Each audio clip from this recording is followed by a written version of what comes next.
Hey, you guys. Hey, hey, hey. I know if you hear a little bit of music in the background, it is the fact that we are awaiting our other two hosts to come in, but we are here. Hey, Myra. Hey, Stella. Brooklyn, Melinda, Shabrita. Hey, you guys. Yes, welcome, welcome, welcome. Listen, while we're waiting for my other two hosts, I just gotta say, Young and the Restless today was a snooze fest. I was just like, what is this? And this was supposed to be a Friday cliffhanger. Hey, Donna. Hey, Christine. Good evening, good evening. Come on in, grab something to drink. Maybe some snacks. It's Friday night. And we gonna get it. Good love. Welcome, welcome, welcome. I see a couple of new faces slowly but surely. Make sure you hit your like button as you come into the chat. And we're waiting on Keisha and we're waiting on Bree to come on in. So they're coming. Hey, Belinda, Melissa. Hey, hey, hey. Yeah, to me, Young and the Restless was a snooze fest today. I was like, really? Is this actually the Friday cliffhanger episode? Come on. It was not it. Hey, Jenna. What's going on, girl? Chris Owens, Jasmine Williams. Hey, Bridget. Hello. Hey, Angela. So, we had a pretty interesting week. I would say with the Bold and the Beautiful, it was pretty darn interesting. Young and the Restless, it was good on Wednesday and Thursday. Yes, it was. No, she's not coming on tonight because she has a wedding to go to.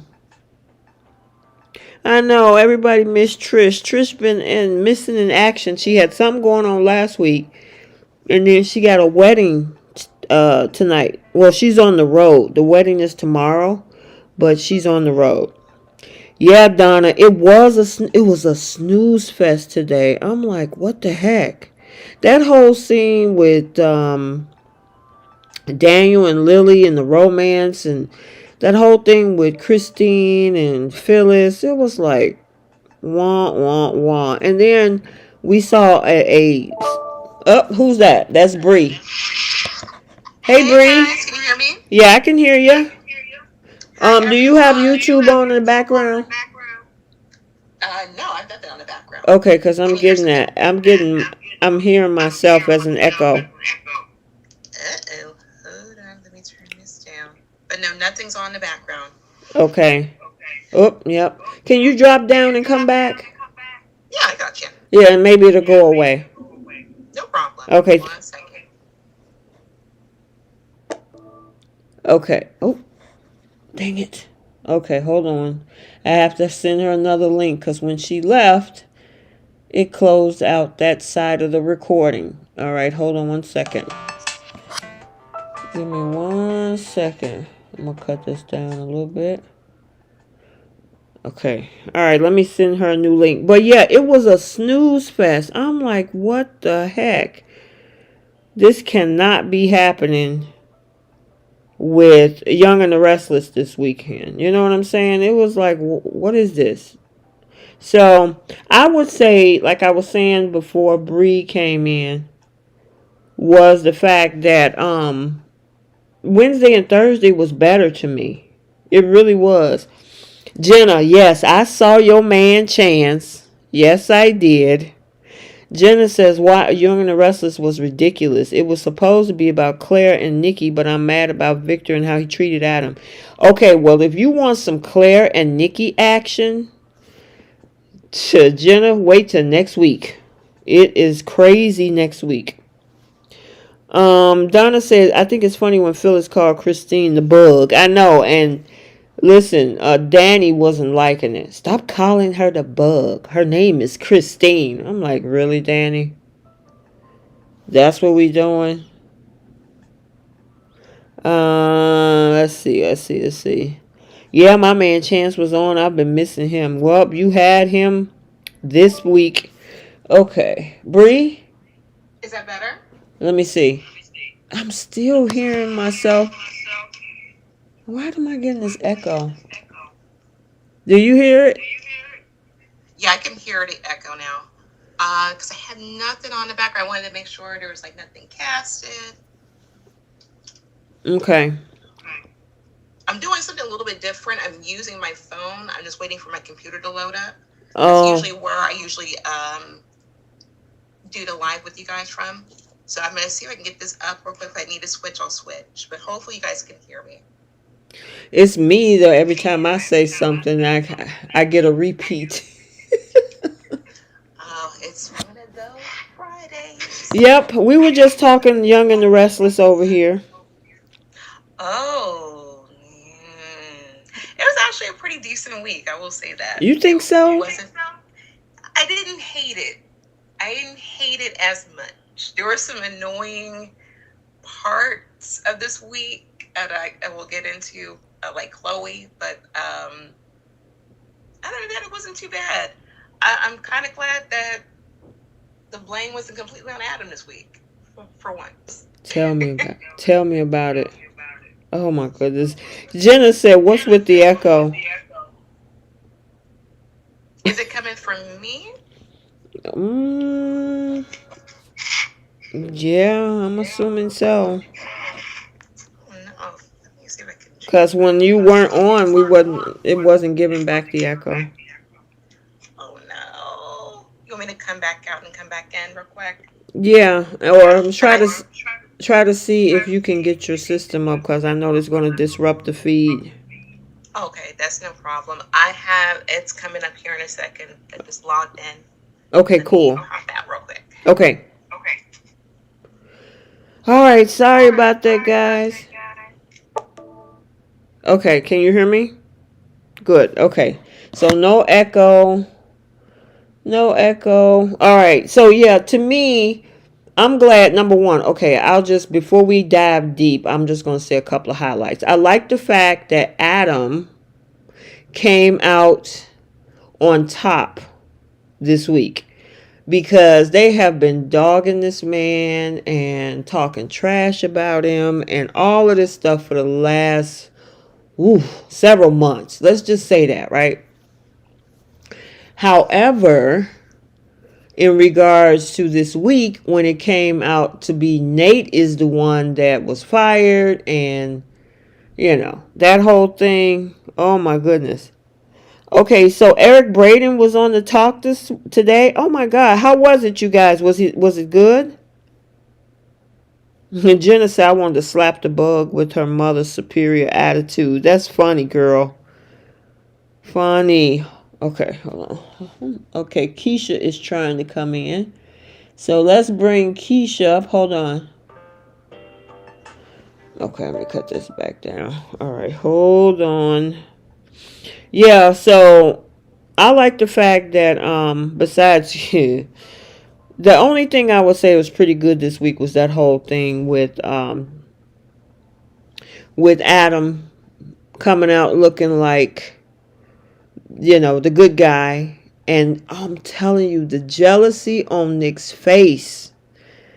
The jealousy on Nick's face was priceless. I mean, when Victor was like, you know what? Obviously, it looked like Adam was the one trying to support me, and it was actually I loved it because Nikki was pissed. Nikki was so mad. Nicholas was mad. And then, guys, did you see that whole thing happening with Nate and Victoria in the hallway? That was crazy. That was crazy.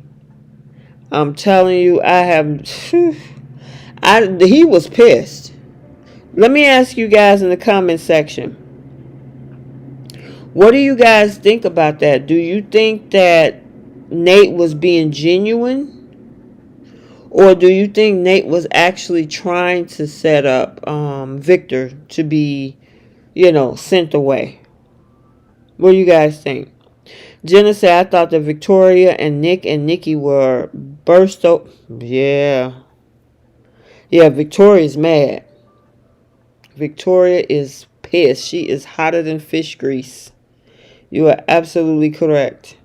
Christine has a right to perpetually hate Phyllis. She did try to unalive her just like... Oh, there's Keish. Hey, Keish. Hey. How are you? Are you feeling better this week? Sorry, I was running late. No, that's okay. You're here. You're here. Yeah, I mean, the cough. Go ahead. Wait, can you hear me? Uh-huh. Yeah, my cough is still there. It's just not as bad as it was last week. Oh, okay. So I still been down in cough syrup every day. Dang, girl. Did you go to the doctor? And taking honey. Did you go to the doctor? That's a dry cough. I just... Can you hear me? You fading in and out. Oh my God, what is up with the technical difficulties tonight? Because when Bree was on, Bree had to drop and come back because she was getting echo. Oh. I need to hear me. Yeah, I can hear you. Say something. Can you hear me? Yep. Can you hear me okay? Yep. Okay. All right, you want to go ahead and get started? No, I did not. Huh? I wonder, is there a delay? Can you hear me? I can hear you, but it seems like maybe there's a delay. I don't think so. Oh, okay. Okay. It just seems like every time I say...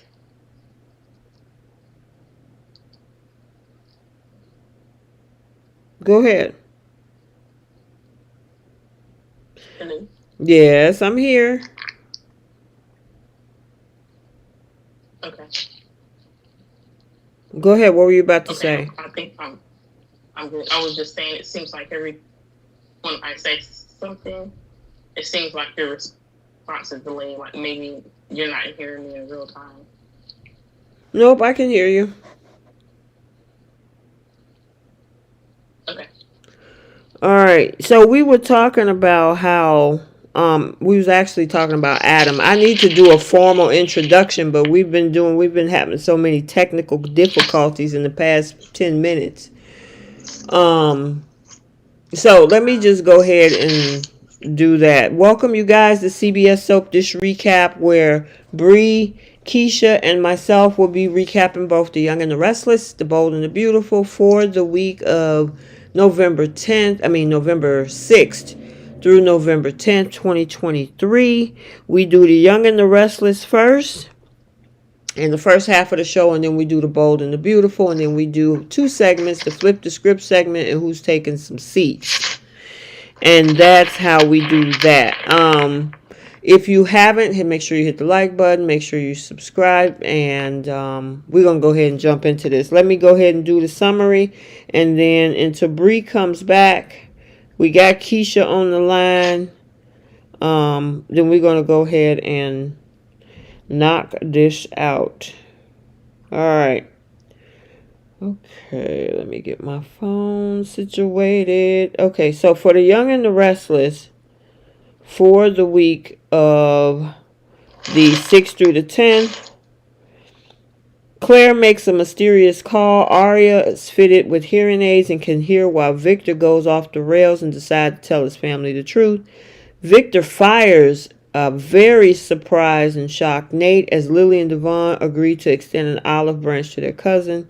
Chance is shot. Victoria isn't sure she can forgive Victor, and Nate can't forgive Victoria for turning her back on him. And then Summer makes a bedside confession to Chance. Elena informs the family of his prognosis, and Devon and Nate reconcile. And then Victoria... Oh, okay. Yep. Wait a minute. I want to make sure I'm not skipping anything. Okay, Summer imagines telling Sharon she'll fight for her chance with Chance, and Phyllis is accused of disrespecting boundaries. Okay, where you want to start at, Keish?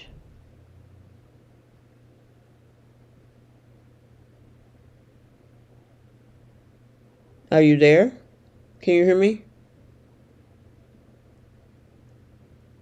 Okay, well, I'll go ahead and get started until whatever's going on. So, I'm going to start off with the storyline that happened with this whole thing with Claire. So, we'll get a lot more on it next week, especially with what's happening with regards to her agenda. So, we know that there was an Aunt Jordan this week that she was talking to. And so it looks like it leads into what we're going to get next week with this, where something nefarious. And if you probably have seen all of the spoilers and stuff, I did a hot early spoiler for The Young and the Restless earlier today, where it looked like Nikki gets a needle to the neck. Yeah, that's going to be crazy. And I'm looking forward to seeing what happened seeing what's happening with that. That's the crazy thing with what's going on with that. I don't know what happened to Bree. She was trying to get her phone situated. With everything. I'm going to try to bring... Yeah, I'm going to send you a new link, Keish. I'll send you a new one. Let's see if it works this time. Okay. So let me switch this over. This is all out of pocket today. Alright. So yeah, we actually going to see more of Claire next week. But yeah, all we got this week of Claire is this whole thing with Jordan. Okay? And with Aunt Jordan, that is. So we can kind of, get that part of the storyline moving forward. The other thing that's going on this week... Hey, Keish, can you hear me? Keisha? Hey. Can you can you hear me? I'm here. I can hear you. Okay. So, Bree was on one of the links. Mm-hmm. And then it just completely, like the link just, it shut off. See, what happens is that when y'all leave on the podcast side, it automatically closes it out. So I have to keep requesting a new link. That's why. Oh, okay. So I need to send her another one, I'm assuming. I'll send her another one. Okay. Okay. Hopefully we can get this straight. It's already 7:20. All right. So what did you think? I mean, I kind of talked about the whole thing with Claire. And how she called Aunt Jordan, and then we supposed to see that whole thing happen next week with Nikki going away with her to see this Aunt Jordan, and then we saw the previews with the needle to the neck.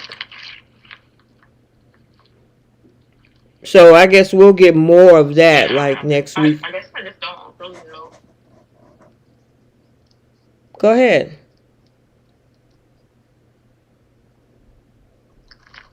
I was just saying, I don't really know what to make of that storyline. I feel like this is maybe going to be some whole new, I don't know, section of Nikki's life that maybe we don't already know about. Mm-hmm. Like, I literally have no guesses or no clues or no indication of what this girl possibly has on Nikki, or like what type of involvement in her past she has. Like, I have no clue what's going on there.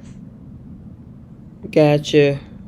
Yeah, we'll get more of it next week. We only had that one thing with her talking to that Aunt Jordan or whatever on Monday, and then they kind of just left it right there. And then, we see the previews on Friday with her and running, So, and a lot of it starts on Monday. So, at least we don't have to wait. We'll get a piece of it on Monday, and I think we'll get the rest toward the end of the week with this whole storyline. So, it'll be pretty darn interesting. So, let's move on to the other thing with Cricket and Christine and Phyllis. Now I know you were saying that you would be interested in seeing it. Are you interested watching how it unfolds this week?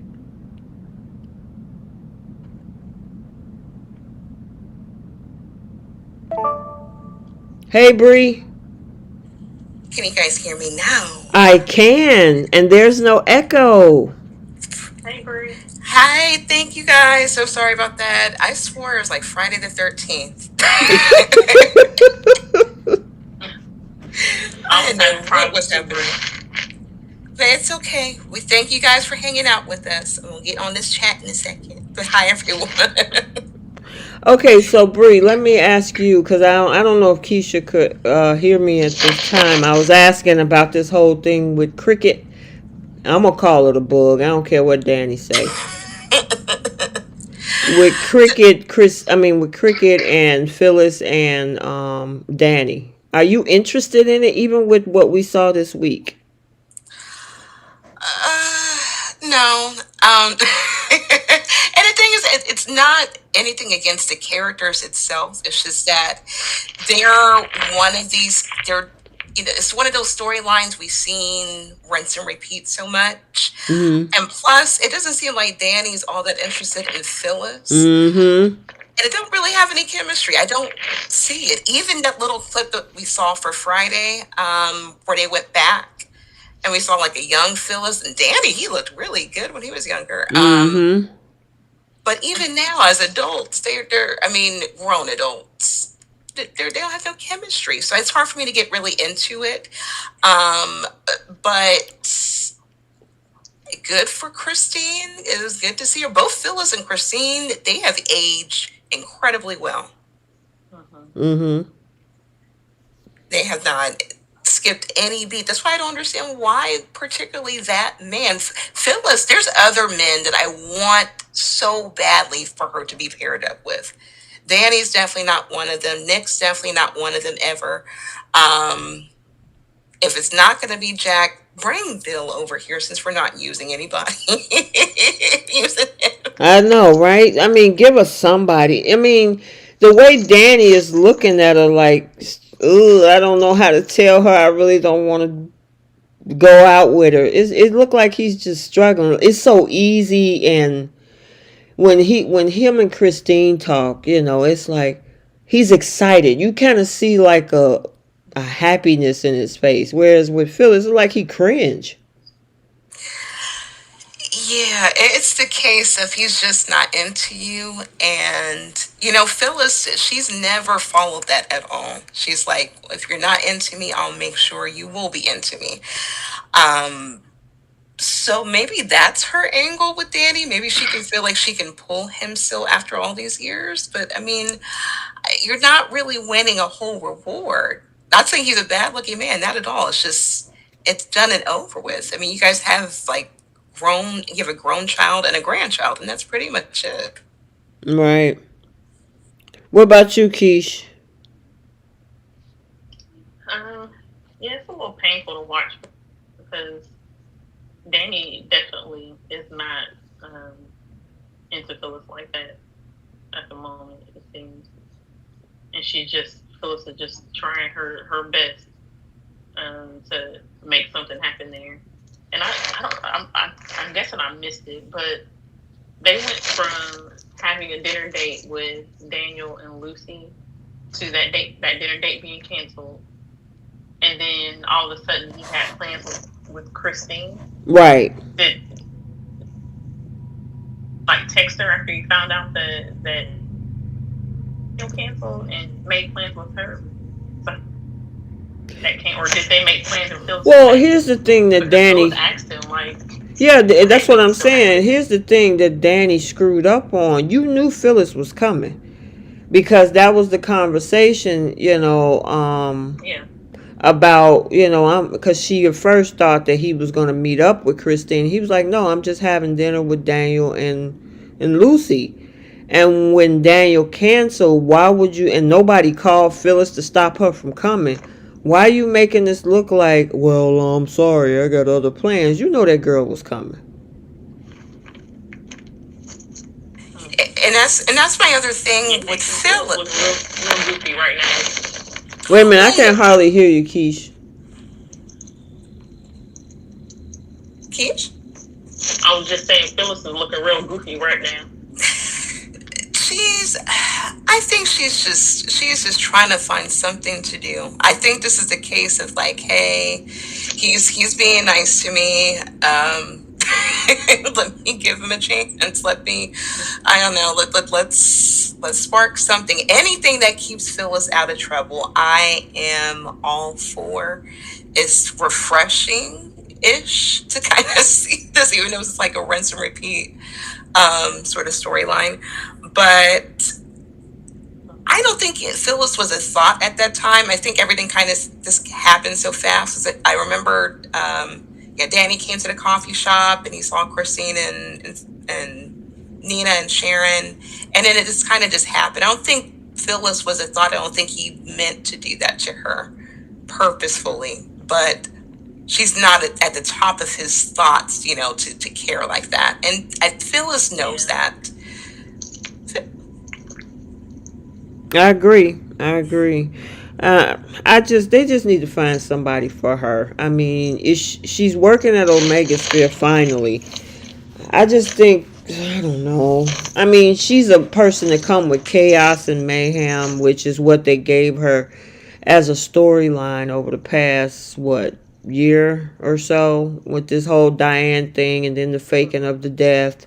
And then she get out of prison, she come back from the dead and get out of prison, and now she's trying to figure this thing out with her kids. She finally got that relationship somewhat back on track.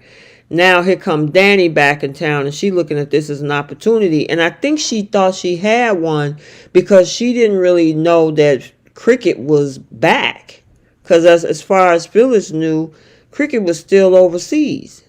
So she figured, like, this dude here's by himself. We got a son together. Maybe I can make this happen. And then all of a sudden she came back talking, with the whole thing with Paul being over, and so now we got a whole another triangle. Hopefully they'll figure it out. I don't know what Josh was thinking about this one. I really don't. It seemed cute in theory, I wonder. like 30 years ago. Right. Go ahead, Key. I wonder if they're just having if Phyllis is doing what she's doing because she knows that Danny has some feelings there for Christine. She's just trying to be messy. Oh, you think she's just trying to interfere on purpose? Yeah, I can't. maybe not. Maybe that's not completely the reason, but I wonder if that is giving her like incentive to do it even more, like to really go after Danny. After the end of this episode, I would think so. I think before, no. I think at the end of this episode, when she saw Danny and Christine and they're holding hands, I think it's going to make her want to do it now. But, it gives her, once again, gives her something to do, gives her out of charges, out of prison time. So I'm okay. I'm here for it, ish. I don't know. I don't hate it, but I'm here for it. Gotcha. That's pretty Yeah, much. I'm not like sitting there just waiting to see this whole triangle, like every day waiting to see if they're going to be on screen. But it's something. Yeah, it's something. What? Okay. I was talking to the chat earlier while we were trying to, get everybody on, and today was a snooze fest for me. I know this was part of the episode with the whole thing with Phyllis and Cricket and Daniel and Lily and this thing where Summer was dreaming about telling Sharon off. It was like it just was not interesting to me. I was like, what is this? So go ahead, Bree. I was going to say it's a filler Friday episode. Exactly. It wasn't no cliffhanger. They should have had that whole thing that's happening on Monday should have been the Friday cliffhanger for today. Yeah. Oh yeah. Now that the top of the week, it was really really good, and I don't know what it kind of fizzled out a little bit, but I'm glad that that's kind of done and over with for the week. Yeah. Okay, so let's move on to the other another part of this, which is this whole. Let's talk about the whole chance thing. So yeah, he got a bullet put in him. He was asleep, and then he woke up. And so is this is the I guess they're using this storyline to bring Summer into this. Which was weird. I didn't understand the whole setup because prior to like Summer going to the hospital, she was sitting with Chloe and Chelsea, and Right. they were talking about Marquetti. And then Chloe, oh Lord, I don't know why they had that scene, but then it took for her hearing what Sharon had to say. Chance got shot for her to be incorporated into Chance's shooting storyline. That didn't make any sense to me. Plus, they were already friends prior to that, Right. so they didn't need to work her in that way. So it was weird. And here's the thing, according to the spoilers that we got last week, it was Summer will be making a bedside confession. All she said is that I just don't want to lose you. Okay, a friend can say that. I thought she was going to say, I wish you could be with me, come back to me. You know how Liam was making his feelings known, right? It was like I just don't want to lose you. I can't see being without or something like that. But I mean, he could easily just looked at that as a friendship, and he was like, "Well, what are you doing here?" And then he ended up kissing Sharon. It was like, okay, so what was that scene for? If you were trying to use this shooting as a way to bring Summer into some type of romantic something, yes, she got feelings for him, but it really didn't give what I thought it was gonna give. You understand what I'm saying? Yeah, it was as the little spoiler clips that we were seeing, the pictures of Summer behind that's a bedside like that. I feel like they're trying to find things to kind of reel us in to get storyline ideas.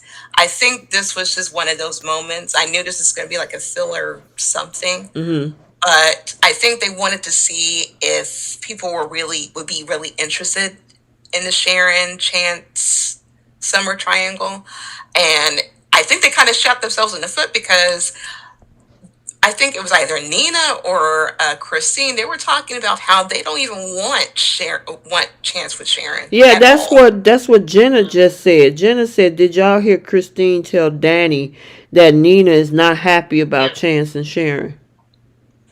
And it made yeah, perfect sense. And Phyllis's it did. reaction, that was funny. Go ahead, Keish. No, I was just agreeing. It does make perfect sense because one, it was,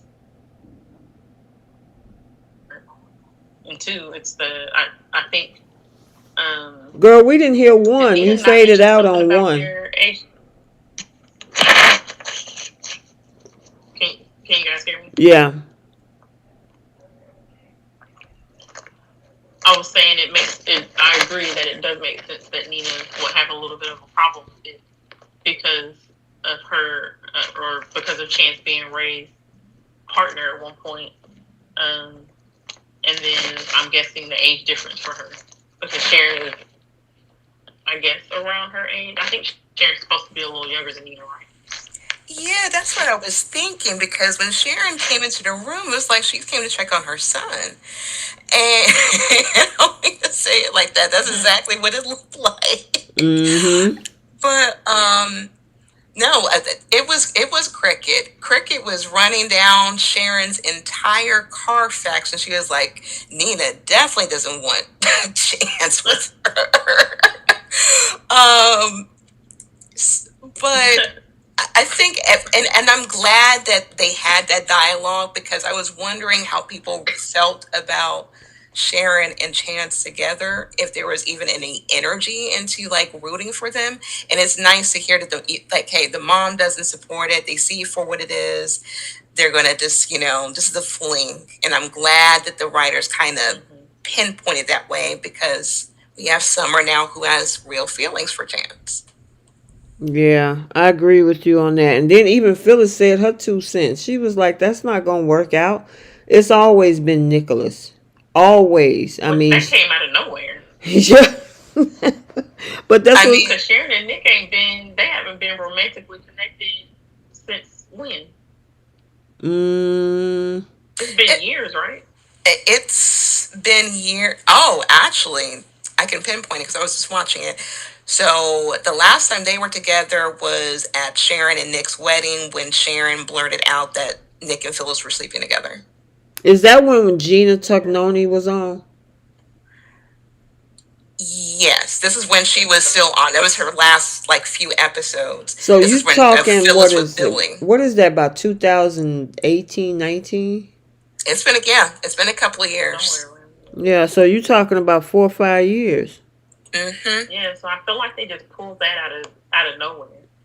Because I'm guessing the plan is to eventually move those two back together. But it's like we haven't even really seen them give each other any type of give those vibes to each other, because I they've mean, always been in scenes together where they're talking about their kids or any other random thing, but they haven't there haven't been any like romantic vibes going on lately. I get what you're saying. It's like a light switch wouldn't come on with these two. It's like they're friends on autopilot, so they haven't really turned on any romantic, feelings for one another, even though they could. Um, Yeah. and I do agree they're going to go down the direction because he loves his merry-go-round. Um, and plus, he's already been sniffing around her. Well, they've been working on the company together still, so he likes being up underneath Sharon for And decades. I could have seen things working out that way, like so when they first started working together, they could have easily built a storyline around they're always together now because of that new company, and then their feelings start to develop for each other again as he was having problems with Sally and her situation with Adam. Like it would have made sense if they had done things that way. But Mm-hmm. it's like even with the issues that he's been having with Sally, they still haven't there still hasn't been any like nudge towards Sharon. Like even as of today, there's been no nudge towards Sharon. As maybe somebody, maybe there was some type of comforting moment, and then those feelings started to come back up, and it's like this little comment by Phyllis is the first indication that something is possibly going to happen between them, down the road in a couple of weeks or something like that. Mm-hmm. So it's I just agree. weird the way that they decided to go about it. Yeah, I honestly think that if they are going to And move, Lord knows we don't want no boring Sharon Nick ship again. They're just as boring as Hope and Liam, in my opinion. yeah, I mean, if they do make that happen, they're going to end up throwing them two together real quick because just like they threw Sharon and Chance together, they had like 1 date or 2 dates early in the year, and then there was nothing. And then the next thing you know, he was happy about the whole case with Phyllis, and they went in the back room. They threw that together, and then they just been floating as a couple for the last several months up until now when they want to bring Summer into the mix. They should have brought Summer into the mix a long time ago. They were a And couple. even with the way that they're Sharon and Chance, Yeah, I was like, that was a couple. Oh, okay. I know there was they never showed any like proclamation of them being in a serious relationship, other than I think what was it, the conversation between Abby and Sharon when she asked how things were going with Chance or how they were doing or something like that. Here's the other thing that we got Sorry. Here's the other thing that we got misled Sorry, on guys. with the whole situation with Sharon and Chance. Another spoiler that came out that both Sharon and Summer, that they were supposed to stand their ground. There was no standing of no ground today. I mean, yesterday, we saw Sharon look like she was disappointed that Summer was right there, and he woke up to see her there. Okay, and then when they was at the coffee house, she was daydreaming, and then Sharon was like, "Are you okay?" And then she was like, "Oh yeah, yeah, yeah, I'm fine." And then she left, and Sharon was standing there looking confused. Yeah, the only I think shady moment that Sharon had was when she had brought up Summer's divorce to Nina. She Yep. was like, because I think Nina had mentioned something regarding Phyllis, Mm. and Sharon was like, "Oh yeah," she lost the love of her life because of that, and the look that Summer Yeah. gave. Like I can see the shadiness in that, but I think Sharon just said something shady and she kissed Chance in front of Summer and that was it. But Yeah, once again, it wasn't no standing their ground. You know what I mean? Like they were gonna have a face off. Like, what are you doing here? I'm supposed to be here. You get stay away. This is my man. That type of thing. None of that happened the way that that was described by the production team as a spoiler. and it's the same people who said if Thomas was going to have a love interest.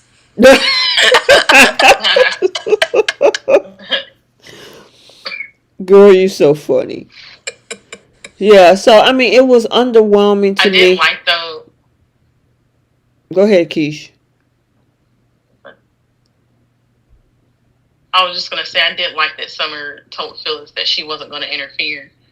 Um, that she wasn't gonna be that person that interfered in their relationship.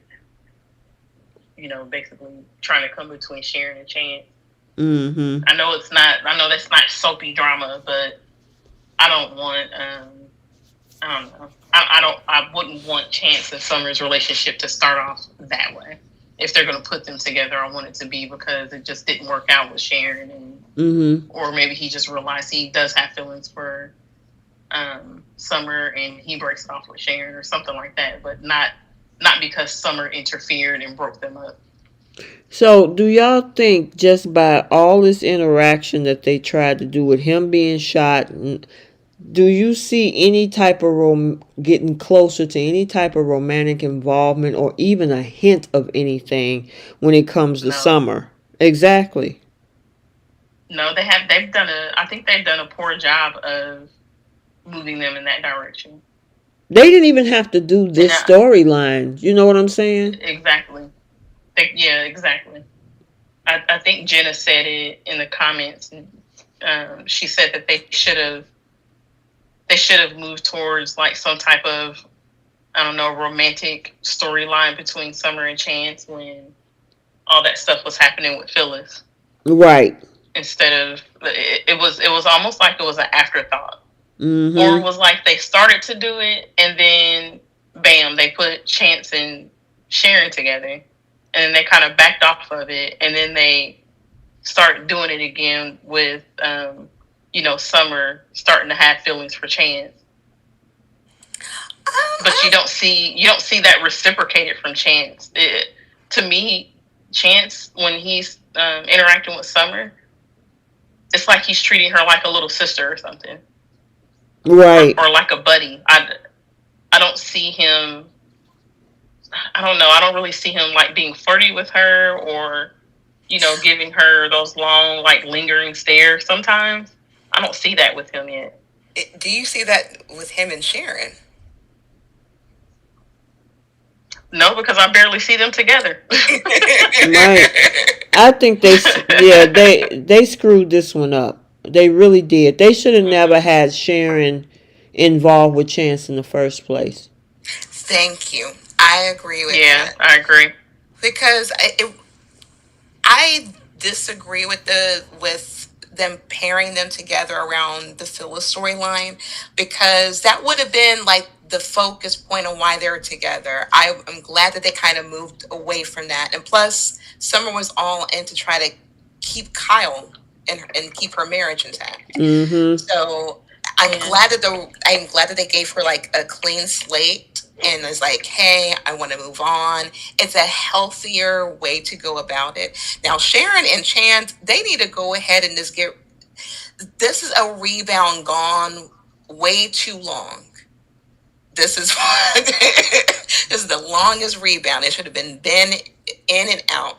But I feel like towards maybe around the holiday times, we're going to see eventually Nick and Sharon kind of work their way together, especially since they brought up Nick and Sharon early this week. So that's what I Yeah. think. Yep, I agree. I wasn't meaning like put them together like romantically at the time that they were dealing with Phyllis's stuff, but there were little things that they could have done to lead up to the point of them finally being romantic with each other or moving towards like them being in a relationship. Because you're right, she was still dealing with her marriage and stuff with Kyle. But it was like they did absolutely nothing. There was no hint at it or anything. And it was just like it came out of nowhere suddenly. And then they dropped it. And then they moved towards it again. So it was, I don't know. It was just odd. Yep, I agree. All right. Well, they did a poor job with this. It was underwhelming to say the least. And I think even in the comment section, somebody was saying him in that whole bed it was unrealistic. There was no monitors, no nothing. He was out of it and had a patch on his shoulder and was asleep for a little while, and then he's like, maybe I should reconsider my job. Dude, you the chief of police. You wasn't supposed to be out there anyway. Right. Yeah, I agree. But look, he looked great in the hospital bed. He was like, look, look, I got shot. And all of those women were quick to come to this man's bedside. Yep. Like it was nothing. Yep. All right, now we got to move on. We didn't get any. Did we get a lot of Abbotts this week? A lot of who? I don't Abbotts. remember seeing any Abbotts. And me either. No Tucker either. Nope. I think that's it. Okay, so because this week was full of Newman drama. Yep. Mm-hmm. All right, so that stupid storyline. Oh my God. Okay, so I guess we can go back to Monday or Tuesday when Adam planned to have a doctor sit around at that table with him and Nick threw him under the bus. I was so mad at that man. I was too. That smug look on his face. It was a smug look, and Adam explained his intentions, why he felt it would help. He explained like how he knows how their father can be, and Nick was starting to agree with him, but just had to throw Adam underneath the bus. And he was really trying to do that for Victoria. He was trying to do anything to protect precious Victoria, and she shocked me this week. I was like, you what? You agree? Yeah. You agree with who? Who? Uh-oh, you all right? Uh-oh. You still getting over that cold? Yeah. Sorry. You're fine. Yeah. No, I completely understand. I talk a lot throughout the week, so I always have like a thing of holes next to me. But go ahead. What you were saying? Where was I? I was yeah, with Adam. The fact that he explained everything perfect to Nick. I still don't understand why the animosity. I think Adam was trying to check him. Like, why are you still angry? We're both on the same page here. We're both trying to figure out what's going on with our dad. And keep in mind, Nick knows what his father is trying to do. He knows about the test. So he doesn't think that, wow, okay, Adam's really trying to look out for our father. So you still throw him underneath the bus? Yeah, because he knew that by framing it that way, that Victor was not going to take that as a good thing, which is, he knew, hey, Dad, yes, he brought you on here under false pretenses. He was going to sneakily have a doctor check you out without your knowledge. He knew Victor wouldn't like that. And, of course, That's why Nick decided to throw that bombshell out there because it'll make him look bad. Nick is jealous. Yes, he is. And you know what? I was so proud of Adam. Thank you for running your resume, because clearly Nick forgot that you gave a whole kidney and that you took a bullet for y'all's father. I'm so happy that he brought that up. And I'm glad that the writers, I feel like they're listening a little bit to the fans, because we've been driving this home as far as Adam's character. Like, give him, if if you're giving other characters redemption, let this man have some redemption. It cannot be his fault all of the time. And I'm hoping that they're phasing out and phasing this part of Nick out, where he's constantly going back and forth with his brother like this, and for no reason. They have no issues. Sally's not an issue. They're not fighting over a job. They're not fighting over a house or kids. So what is the issue? Exactly. He's just mad. Number one, this whole that Sally is still conflicted. He don't even know that they slept together. I want him to see. I want to hear that. Yeah, I'm curious to find out when he's gonna find that out. That's the thing. He's so jealous that, first of all, Victor sees him as won't let him go, because that's the thing. Nick and Nikki want Victor to kick Adam to the curb permanently, and Victor's not doing that. He's like, that's my son too. I need to figure out where he's at, and Nick can't stand that. Nick want to be the golden boy. And then the other thing is Sally. He knows that girl is conflicted because she still loves Adam. So he's feeling jealous. Go ahead. That girl's so conflicted after sleeping with him. Girl. She's so confused. She's so confused, girl. And to me, after this whole thing with her telling Nicholas a few weeks ago, when they were at the park, that she's conflicted, Nicholas should be like, you know what, I'm done with this. She told you I still have some feelings. Okay, well, all right, I'm gonna let you have that. I can't do this with you. But I don't feel sorry for him either, because he walked in the middle of this situation when it was unfinished business anyway, back last year. Yep. I feel he and Sharon are kind of in the same boat. It's like, it's not exactly midlife crisis, but it's something close to it. But yeah, I can. Could you imagine Nick's reaction when he finds out that Adam and Sally got it in? Well, He was ready to punch a wall over a kiss. What is it with Nick and Liam over kisses? well, listen, Liam find out next week about Hope and Thomas. Oh, it's going to be a really good week next week. Okay, Oh, okay. yeah, but it's going to happen, I think, Wednesday or Thursday. But I want to see Liam's reaction when he finds out that Thomas have been blowing her back out. It's going to be good. Oh, they better make it good. I don't want to be disappointed. And it better be, it has to be the most dramatic fashion. I want him to know they've been doing it for months, not just one occasion, for months. Or actually, better yet, have him walk in. That would suffice. I would be okay with that. I'd be happy with that. I know, right?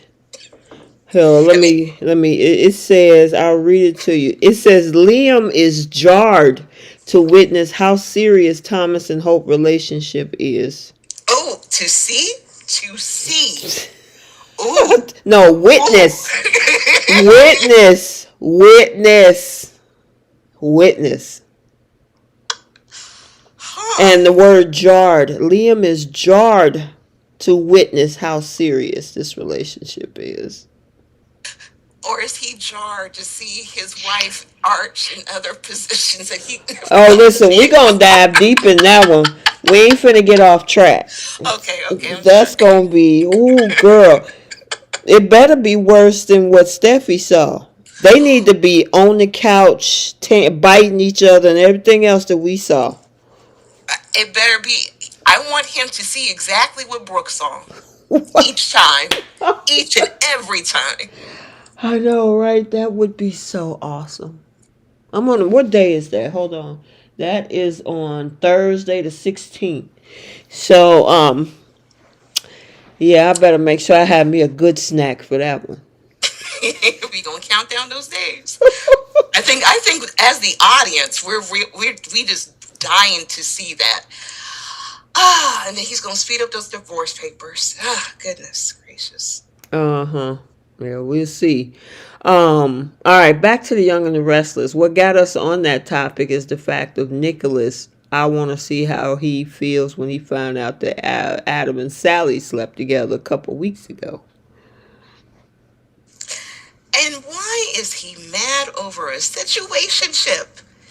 And the thing is, he knows exactly what this is. Like, why are you so? Oh well, if him finding that out, that it puts this storyline to rest, this triangle to rest, and I'm good with that. And let him be done. If he's going to jump on the merry-go-round, please go right back to Sharon, and then right back to Phyllis, because that's usually how that goes. Yep. Keish, you all right? You still there?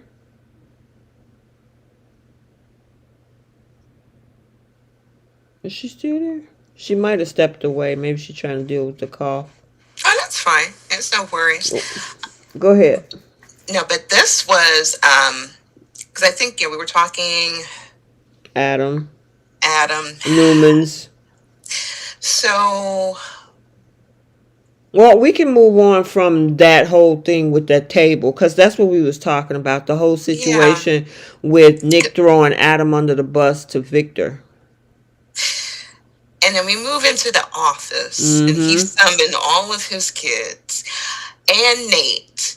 Now, I was surprised that even though Adam was making perfectly clear sense, both Nikki and Nick just could not stand the fact that Victor agrees that Adam has any form of grace or is able to show any form of strength to show that he shows that he loves his father. They were hating it. That whole expression's on their face. And then when Victoria agreed with Adam,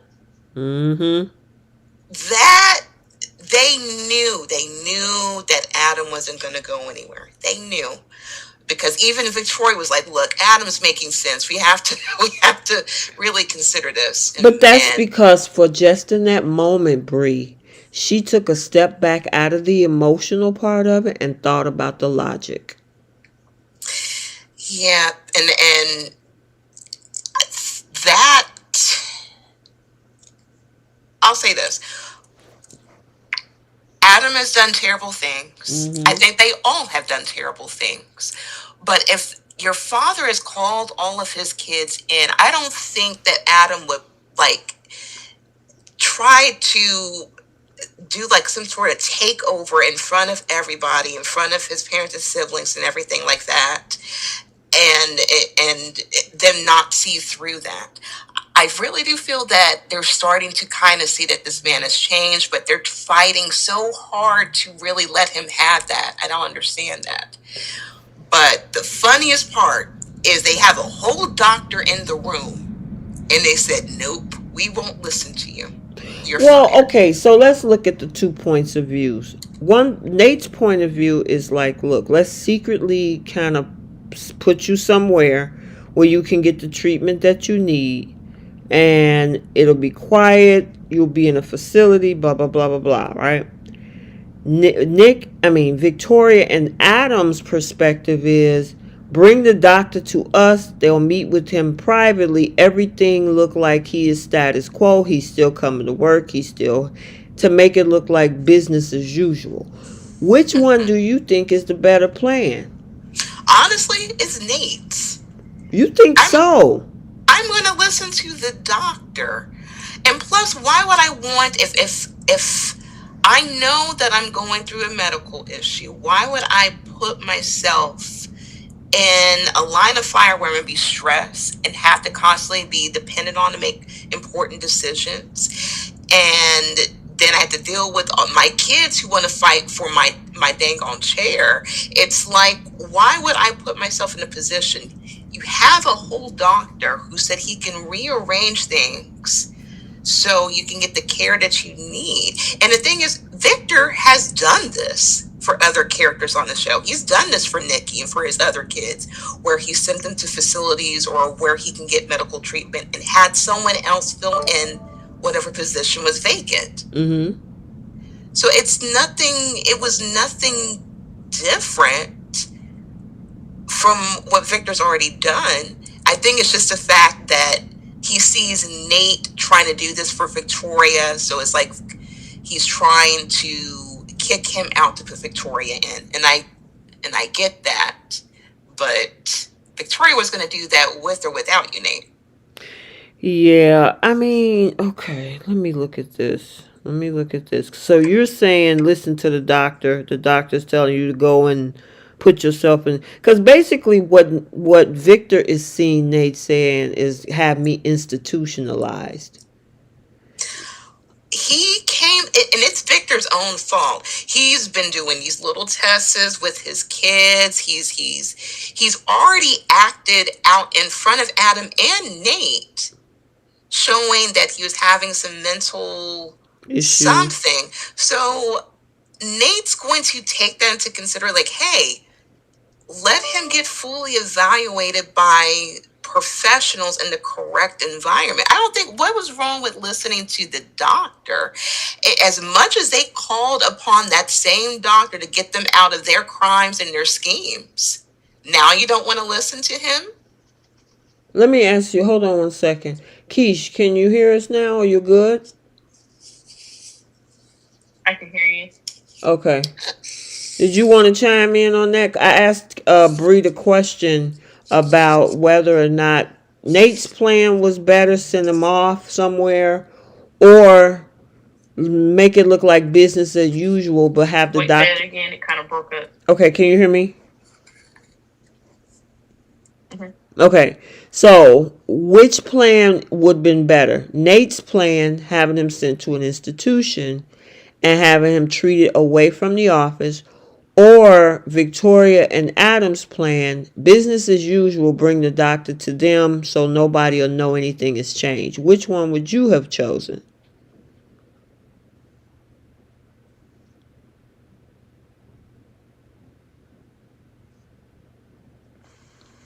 Are you talking? I don't know if she cut out or not. I can't hear her at all. I don't know. She I don't know if she's in a bad You guys spot. can't hear me I anymore? can hear you now. perfect. Is that good? You guys good? Yes. Uh-huh. Yeah, we can hear you. Okay. So personally, I thought Nate's plan makes sense, Oh, that's what and I Bree don't said. understand. Yeah, I don't understand where they thought in that plan that Nate was trying to um oust Victor. Like, you asked the man for medical advice. He set everything up for you for it to be completely private. He talked about doing the NDAs with the the facility, how private it was going to be. Like, I thought Nate was, to me, he seemed like he was genuinely concerned and wanted to help. Exactly. And in my opinion, the idea that Adam had of bringing doctors out to the ranch and setting up everything that they needed out there, that was going to be a lot of traffic in and out of Victor's estate. You telling me that wouldn't have, you know, brought some red flags up for people? Seeing that if Victor is this huge, famous business tycoon, it's going to be some flags to media and stuff like that. Seeing and Keisha, your phone is going in and out. going in and out of his estate. So him taking to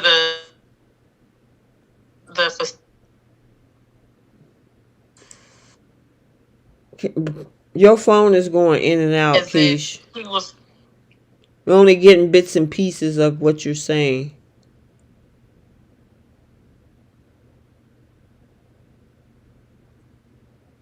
Were you still there? I don't Yeah, I'm still on here. the audio this today. What did she say? It's the audio. It's the audio messing today. But I wasn't. I caught a little bit what she was saying. Um, that's why it doesn't make any sense why these characters, they have doctors on the show and they have no problem keeping them in their back pocket, but they won't listen to them. Nate had a perfectly executed plan, like Keisha was saying, and that still wasn't good enough. So I get Nate's frustration with Victoria, because as much as she drive home that Adam is this and that, for her to agree with that person that she says she hates so much over the doctor, the one with the experience, I think that had to hit him really hard. That, look, you were better off being a doctor for real. You do have no business being a part of a corporate conglomerate like that and trying to take over. You're Man, not family. I don't feel sorry for Nate at all. And the thing is that I can see both sides. I mean, with him saying, "Hey, let's take you over here. You can be with expert care. You can be private, secure." I also can see Adam and Victoria's side, because when people are missing in a company, people talk. Where's so and so? I haven't seen him in a while. I wonder, is he okay? What's going on? So I mean, if you kind of keep things status quo, in some cases, I guess it's keeping up appearances. But I don't feel sorry for Nate. Nate went through this whole same fiasco, what, 5, 7 years ago when he was dating Abby. He almost lost his medical license then, doing stupid stuff for Victor. Then you turn around and come right back over here. And then you talking about Exactly. you Newmans do this, that, and the third. And it's like, dude, you knew that. How hard Mm-hmm. did you have to fight to get your medical license back? Because of the last time. Yep. I definitely don't feel sorry for him for sure. Mm-mm. I just didn't think that what he was being accused of was, to me, it wasn't.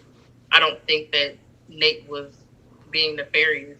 He wasn't. I don't think he was being nefarious, but at the same time, he said you Newmans are going to do what you Newmans do, and they did exactly what it was stick together. He'll never be a part of that. Victor had already told him months ago, you'll never sit in this chair because you're not a Newman.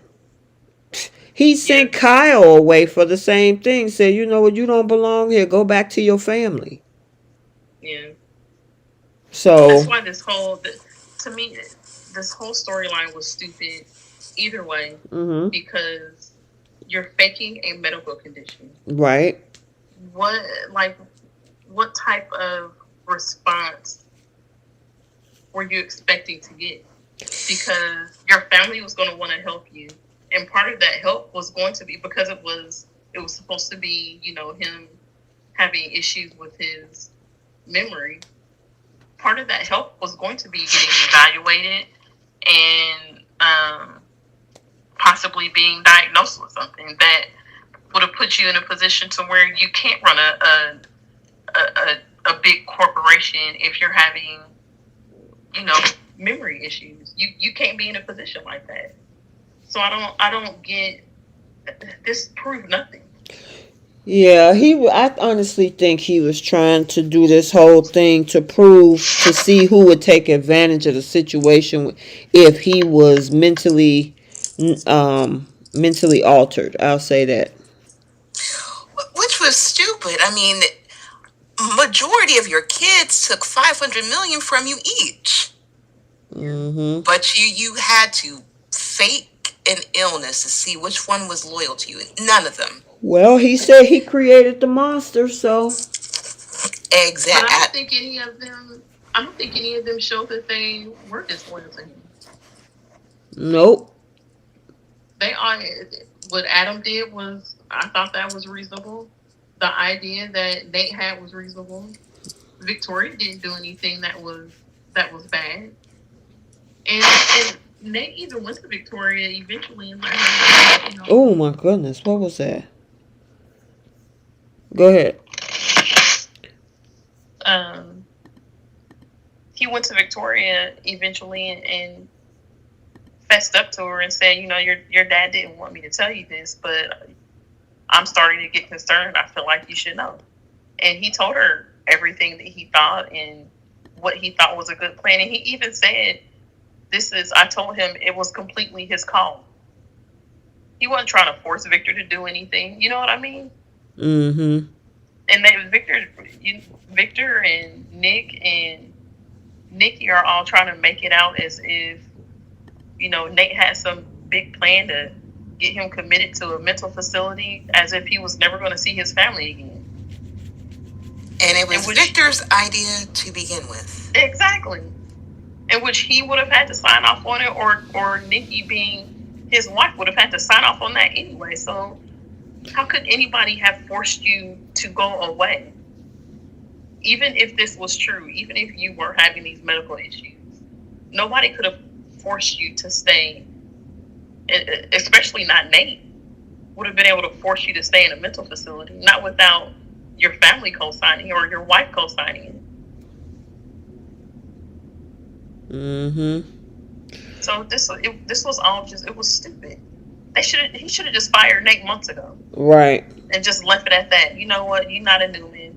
You're never going to get any higher than what you are now. So, and I don't trust you. Get out of my company. Like, I'm surprised that Nate was fired, but Audra is still technically there. Girl.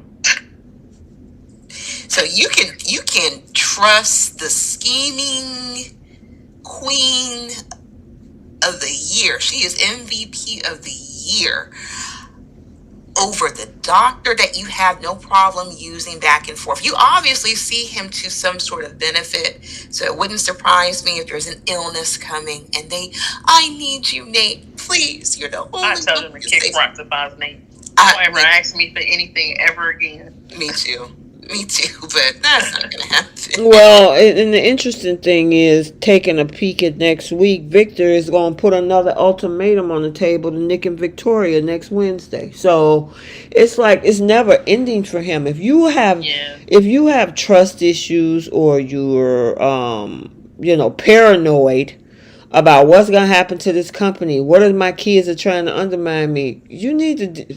That's a you problem. That's not a them problem. That's you.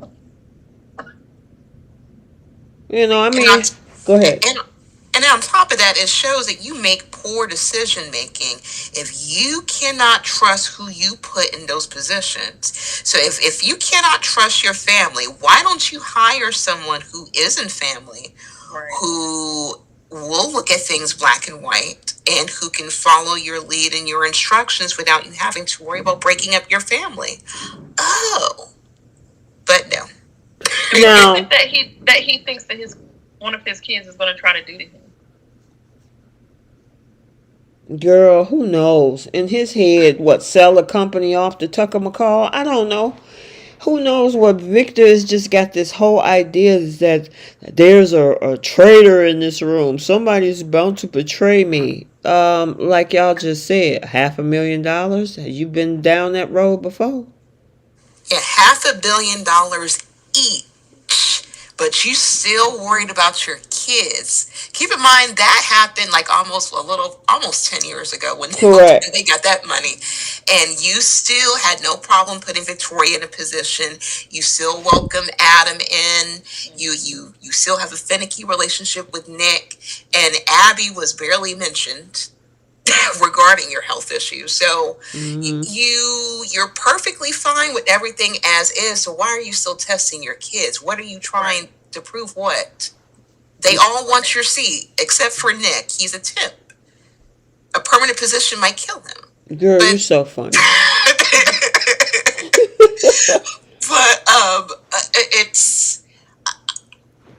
I'll never understand the mind of Victor. It's just, Well, that's just like trying to understand the mind of a sociopath. I mean, he's a Yeah. narcissist.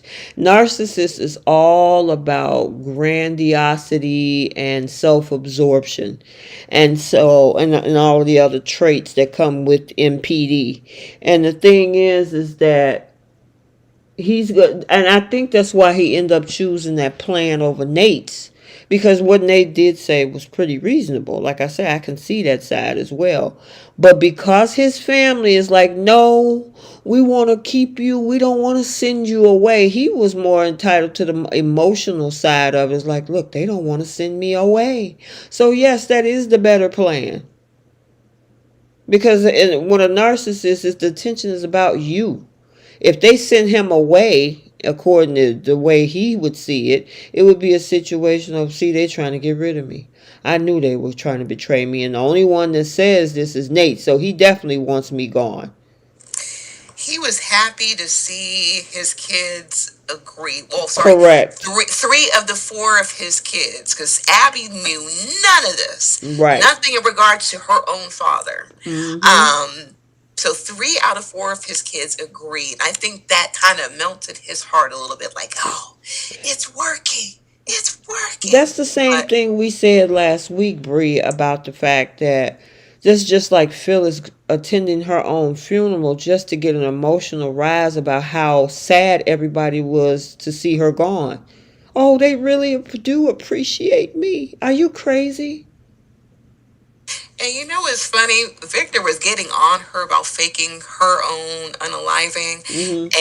And keep in mind, Victor done it at least a couple of times himself. And it's funny how people who dislike one another are the most like each other. Yep, that is true. That is true. Did you have anything else more on that, Keish? No, No, no, okay. no. I'm tired of that family and that stupid. Well, we gotta talk about that storyline. hallway scene. He went off What on Victoria. I love seeing that. I also liked when she showed up to the bar and he was like, "I don't have anything to say to you. Have a good night." And I Yep. wish he would have stuck to that instead of Devon, getting up and telling them they need to talk. This was a Nate much is not attractive playing with Nate. her right now, This is a much attractive Nate. This Nate right? here, he got rid of the side part. He got a little bit of edge, a little bit of sweat.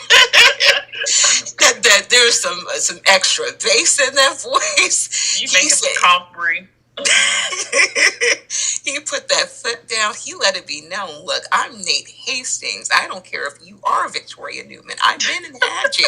I also been and had your sister.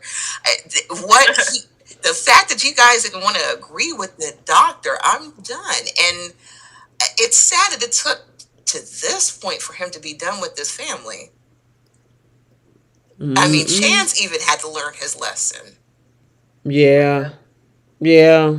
I mean, Billy had his all of the bodies lay in the path of the Newmans. I mean, Billy and Phyllis dating Nick, and who else is in that trail? Chance and JT. I mean, it's Audra even. you know, Because she was with Noah. They yeah, they love they love that something about those Newmans. yeah, Nothing's but ever nothing but money, but nothing stable. nothing stable at all. So anywho, but yeah, that whole thing. Oh, what about the whole coffee date arrangement between Claire and Nate? Oh I yeah. almost forgot about that. I I What do didn't you think understand that that is? because I'm thinking like, because she was like, maybe we can go out to coffee sometime and maybe you can teach me something. Well, you ain't gonna teach her nothing now, but I don't know if that coffee date is still gonna happen. I think Audra had Claire right, and I think you said this in a review too. I think Clara is trying to find people that she can have to use as leverage. And I think Audra read that. Um, because once again, two similar people. At least from next week, we'll see that Claire is Oh yeah, who she really is. that shocked the mess out of me with that needle to the neck, boy. I'm like, Hmm. what the heck is going on here? And I cannot wait. I cannot wait to laugh at Nikki. As much as she was getting on Adam, good. I cannot wait to see her fall off to the Well, ground. that's what I said in my early spoilers. I'm like, you so busy trying to send hollow threats to Adam and talk about Adam is the problem, and this girl right up under your nose planning and planning and scheming to come at you with a needle. She got a hold of that neck with the quickness.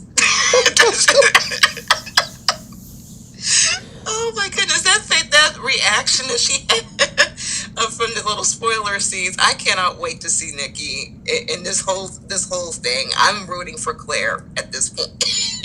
I need to see these scenes. Wow. Yeah, that whole thing is going to be crazy next week. I will say, going back to the other thing, what we was talking about with Nate and Victoria in that hallway, she was looking like a deer in headlights. He was like, you chose, out of all the people to agree with, you chose to agree with Adam over me. I was like, yeah, sure did. Yep. I mean, just like they chose to throw you under the bus with your license, they didn't care about that either.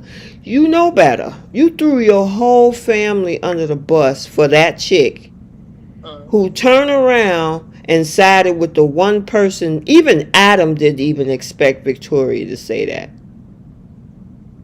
I think we all didn't. No, I was shocked.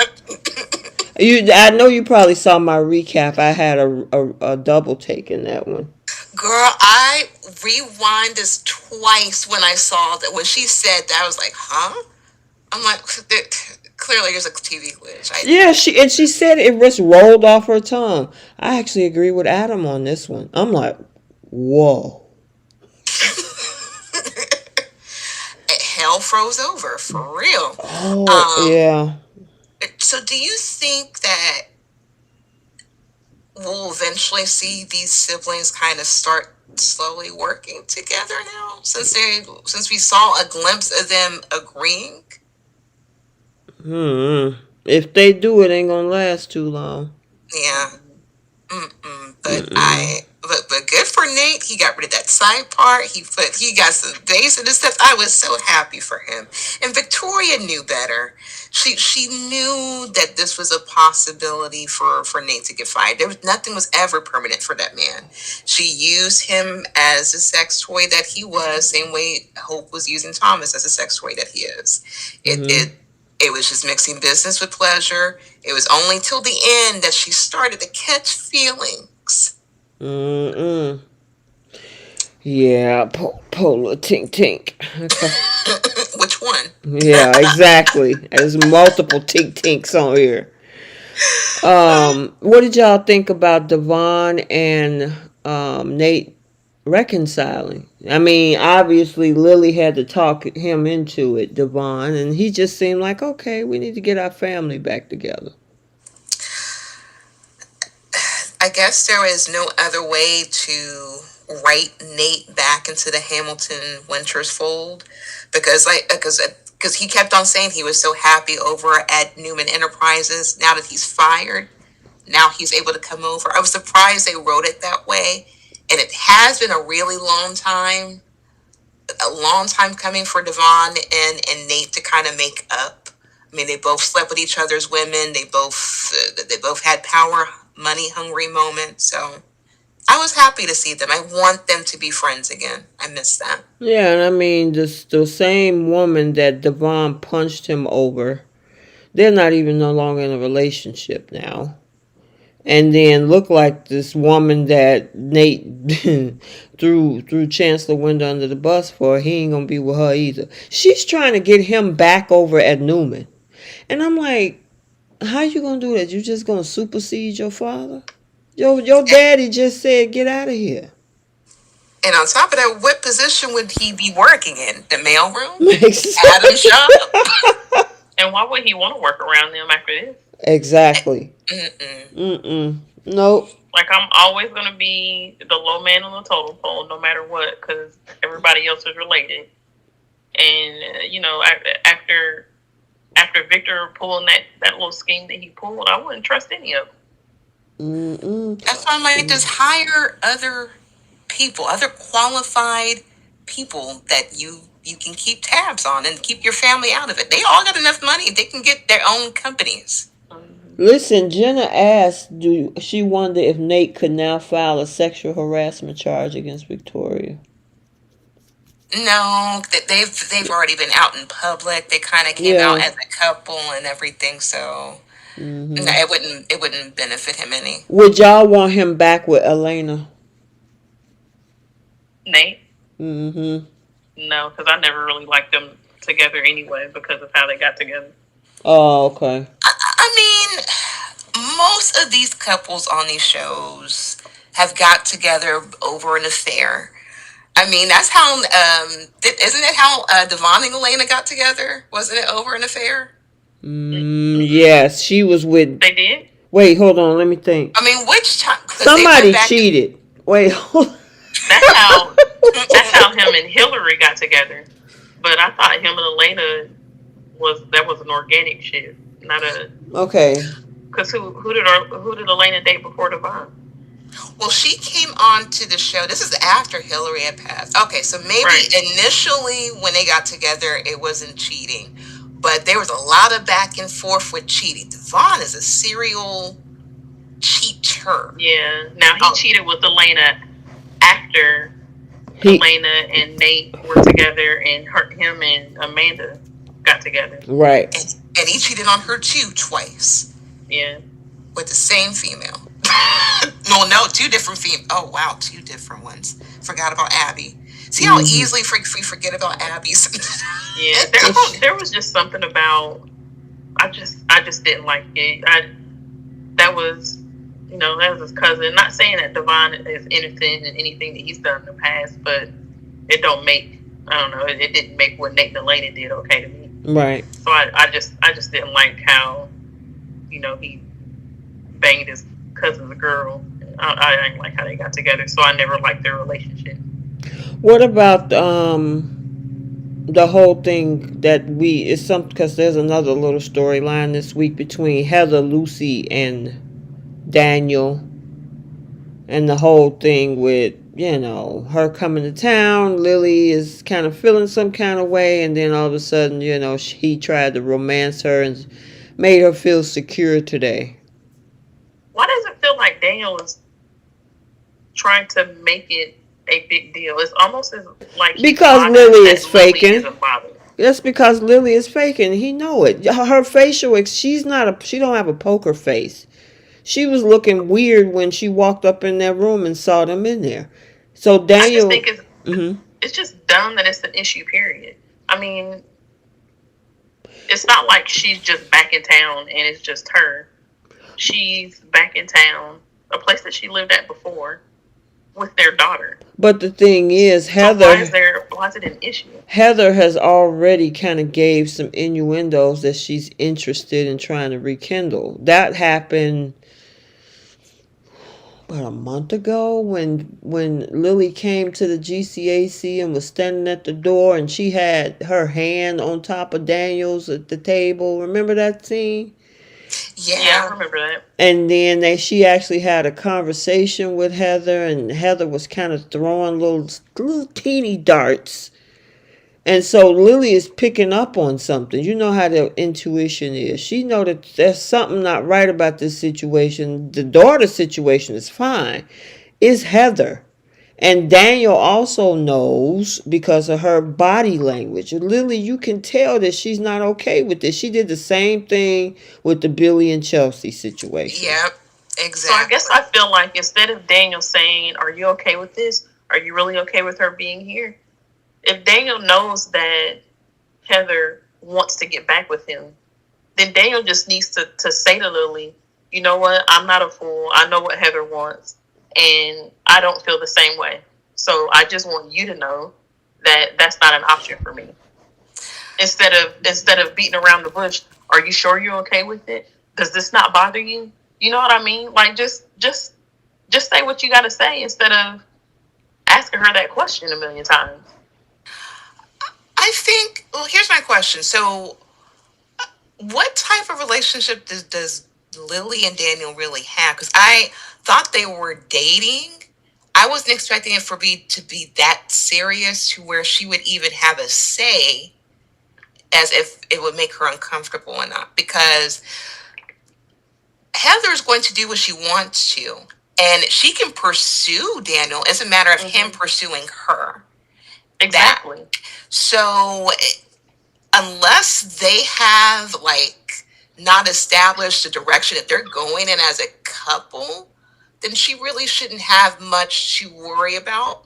I think for Daniel, that's his most recent relationships outside of Lily, is what he was dealing with Heather. So there's a lot. They've been together the longest, longer than him and Lily. They have a kid that they're raising together. There's a lot of lingering feelings, and unfortunately, Lily won't be able to compare to that. She can't compete with that. And maybe being that she saw what happened with Billy and Chelsea, even though that situation is different, maybe she's just like, you know what, I'm going to go with the emotions, and everything happens for a reason in the season. If they get together, I'll let it be, because she's not necessarily putting her foot down saying that's her man. Mm-hmm. They just So look like they go on dinner dates and they sleep together. I mean, it's same with Sally and Nick. Well, I feel like yeah. that's what they all do on here. They really haven't confirmed anything. They just seeing each other, I guess. Exactly. That's why it wouldn't make sense as to why she would be super invested as to whether Heather comes into town, unless they're like co-parenting Lucy or like making arrangements or something. If Lily was going to be a permanent fixture in his life, but he hasn't made any of those. He hasn't said anything like that. He hasn't made any decisions in regards to Lily in that way. I mean, if anything, she's just a girl that was his former girlfriend that he dates from time to time, and they sleep together, and it's nice ish. Ish. I don't know. I just the same thing that they're doing with Danny and Cricket and all of them.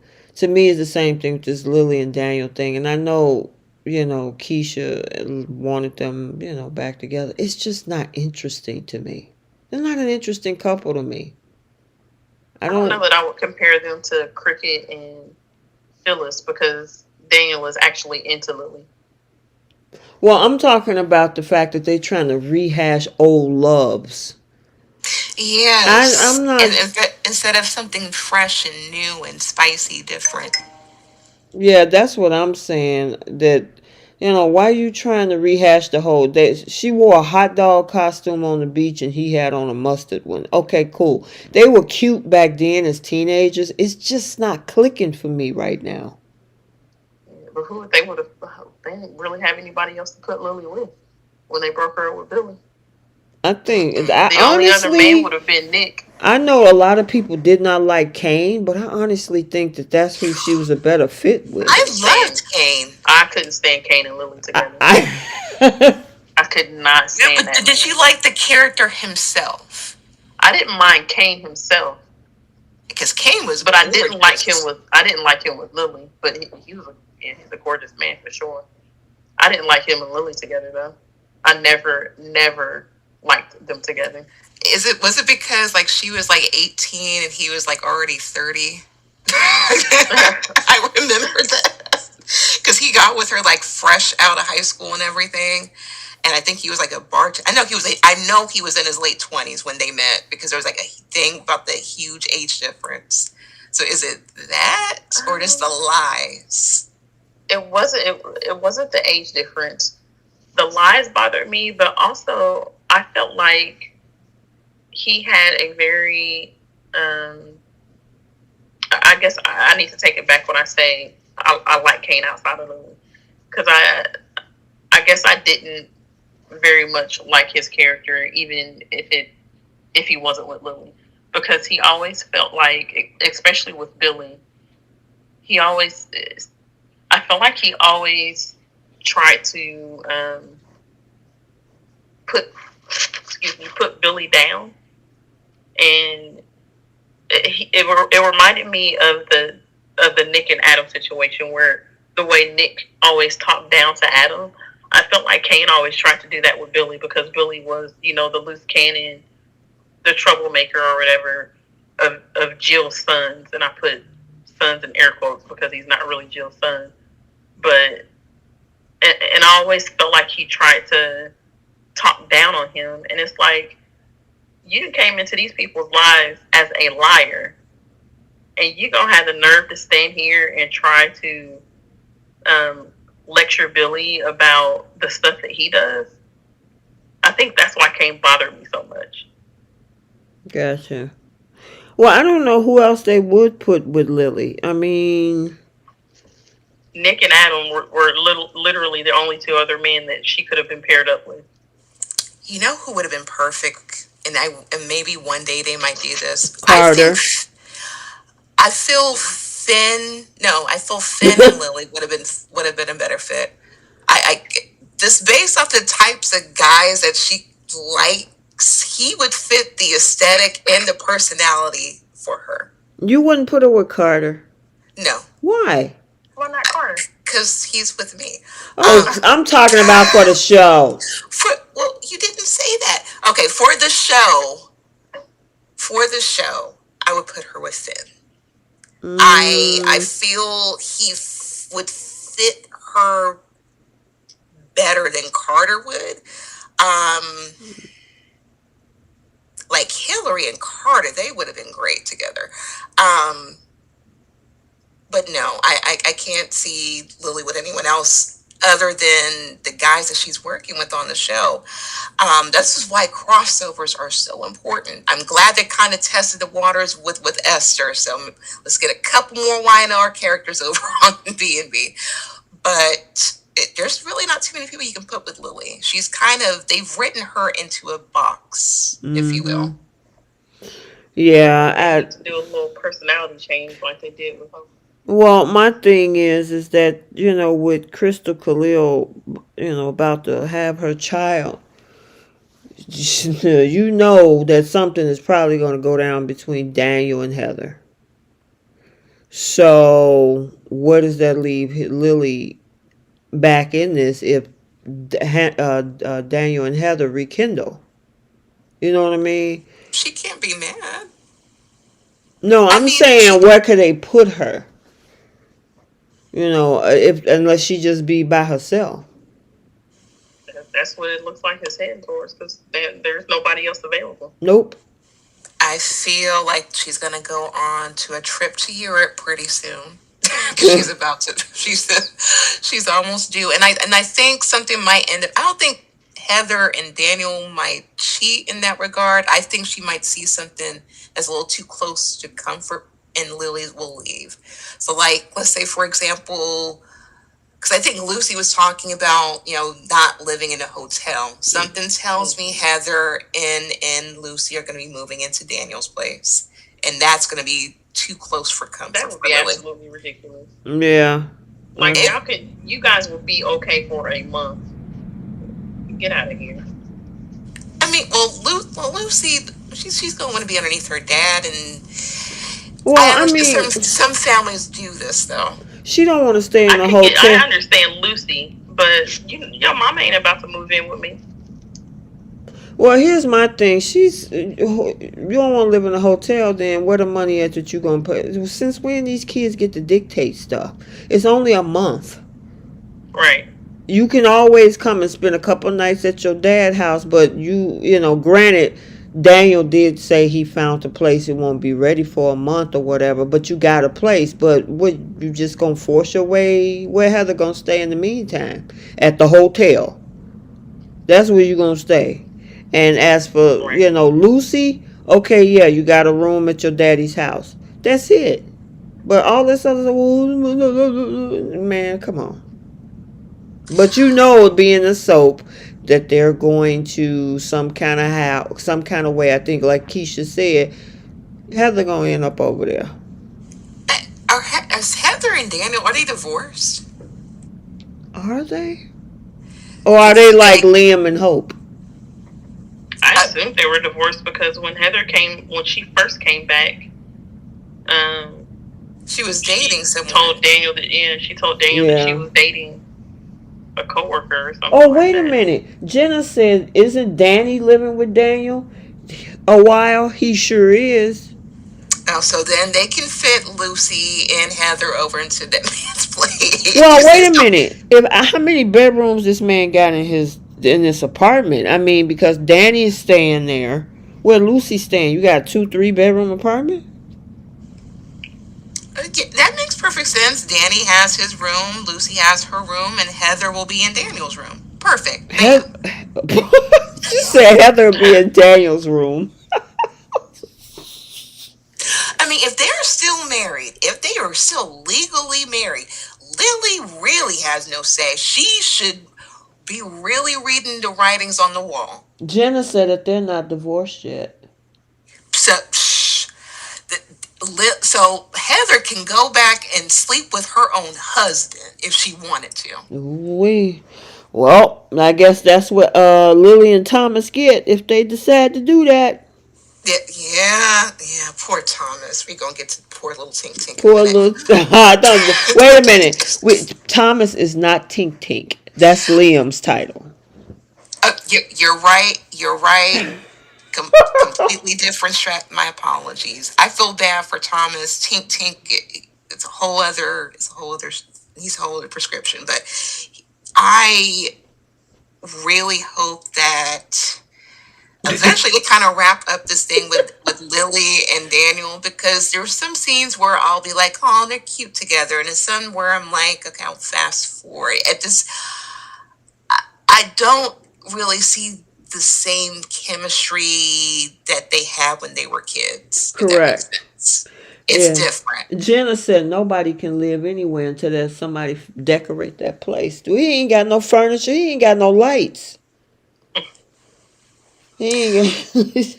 So he's been living underneath Lily and going back and forth between Lily's house and the hotel for this whole time. I guess so.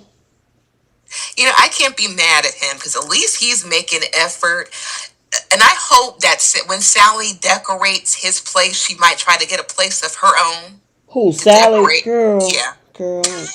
She was all extra happy and excited with Chloe. Like, oh my goodness, we can put a bed here. We can put a dresser here. Put it in your own damn house, You know girl. what? Wait a minute. Let's talk about that right quick. The whole conversation with Chloe and Summer and Chelsea. Chloe was like, I don't want to do this no more. That came out of this. That whole scene was so unnecessary. Mm-hmm. I'm sorry. You're going to tell your CEO that, this is not going to work for me. I won't get to have a say in what I want to do for your company. Girl, then bye. I thought Yeah, she was out of just pocket. I thought she was just filling in for Chelsea until Chelsea got back. Anyway. Yeah, but I think with Chloe, she's not a designer, so she needed Chelsea anyway. But you see the reaction Chelsea had when Chloe's like, I just don't feel that same gel anymore. It's like, oh, so you just forget our friendship then. Well, listen, she thinks she gonna run back over to the Sally. If I was Sally, I'd be like, hold on. I asked you to do this with me. You told me no. Now you want to come back over here? Would y'all let her come back? I mean, who else is Sally going to, talk to? She had no friends. That's the only friend that she has. She better No, they hang can on be to her tight. friends. I'm talking about coming to work with her. All they're going to do is sit there and talk about how she shouldn't be dating Adam. Exactly. Does she know that? I don't think they talked about the fact that Sally slept with Adam. No. I don't think they brought Girl, it up at all. you know she ain't gonna tell Chloe that. Chloe blow her top. It would shut her up. hearing about Adam moving in slow motion in that little music. Hey, Bree. Rachel said, "Why are you surprised? Half the town lives in the hotel." Girl, Rachel, you are 100% right. I really shouldn't be surprised. I just try to be optimistic and hopeful, especially since she's into interior design. You would think she would put the interior design in her own damn house. After almost over a year, well over a year, going back from one hotel to the next. One hotel to the next. Yep. One hotel to the next. I'm sorry. Yeah, she bounces around too much. Yeah, Chloe, I guess maybe she'll go right back over there. And it's like writers. I don't know. Well, I see a lot of movement happen, so maybe what they're trying to do, they got what the writers that they had that when they were on strike wrote a specific storyline, and now that the writers are back, the original ones, are they trying to redirect? Because some of these stories is like, why did you do that in the first place? You know what I mean? So maybe they're trying to revert to something else because it's like, nah, we don't need to take this direction. I know what they were trying to do, but this is what we gonna do. You know what I mean? Yeah. Because some of this stuff don't make sense. Nope. But I mean, Y&R wasn't too bad this week. I'm just hoping for be better. I'm gonna be optimistic for next week, And then especially since we see that needle in that neck. yeah, so yeah, girl. The other thing is baby Aria got her hearing aid so she can hear, and we got to hear Tessa sing again. So I forgot she was a singer, but great for Aria, great for them. Yeah. yeah, just that's all I can say. I don't think they did that storyline. It's just not giving. I know what they were trying to do, but they're not putting any meat into that storyline. You know what I'm saying? To keep it like interesting. The last interesting part of the storyline is when Tessa was, what was that? That Mariah was catching her doing some things and stuff like that, and on the road, and the boyfriend, her ex guy friend or something, was the music guy came on. Remember that? I think so. Yeah. Their storylines kind of pop in like sporadically. Mm-hmm. So it's hard to kind of grasp keep it. up what happened. Yeah. So, all right, y'all got anything else? I think we covered everything this week on The Young and the Restless. It was pretty much Newman's all week. I think we covered it. Yeah, I enjoyed the whole. I know Keisha didn't like the storyline, but just the fact that Adam came out smelling like a rose, I was okay with that one. Just a little bit. Mm-hmm. All right, we can. Yeah, I didn't mind that either. Yeah. Okay, let's move on to the bold and the beautiful.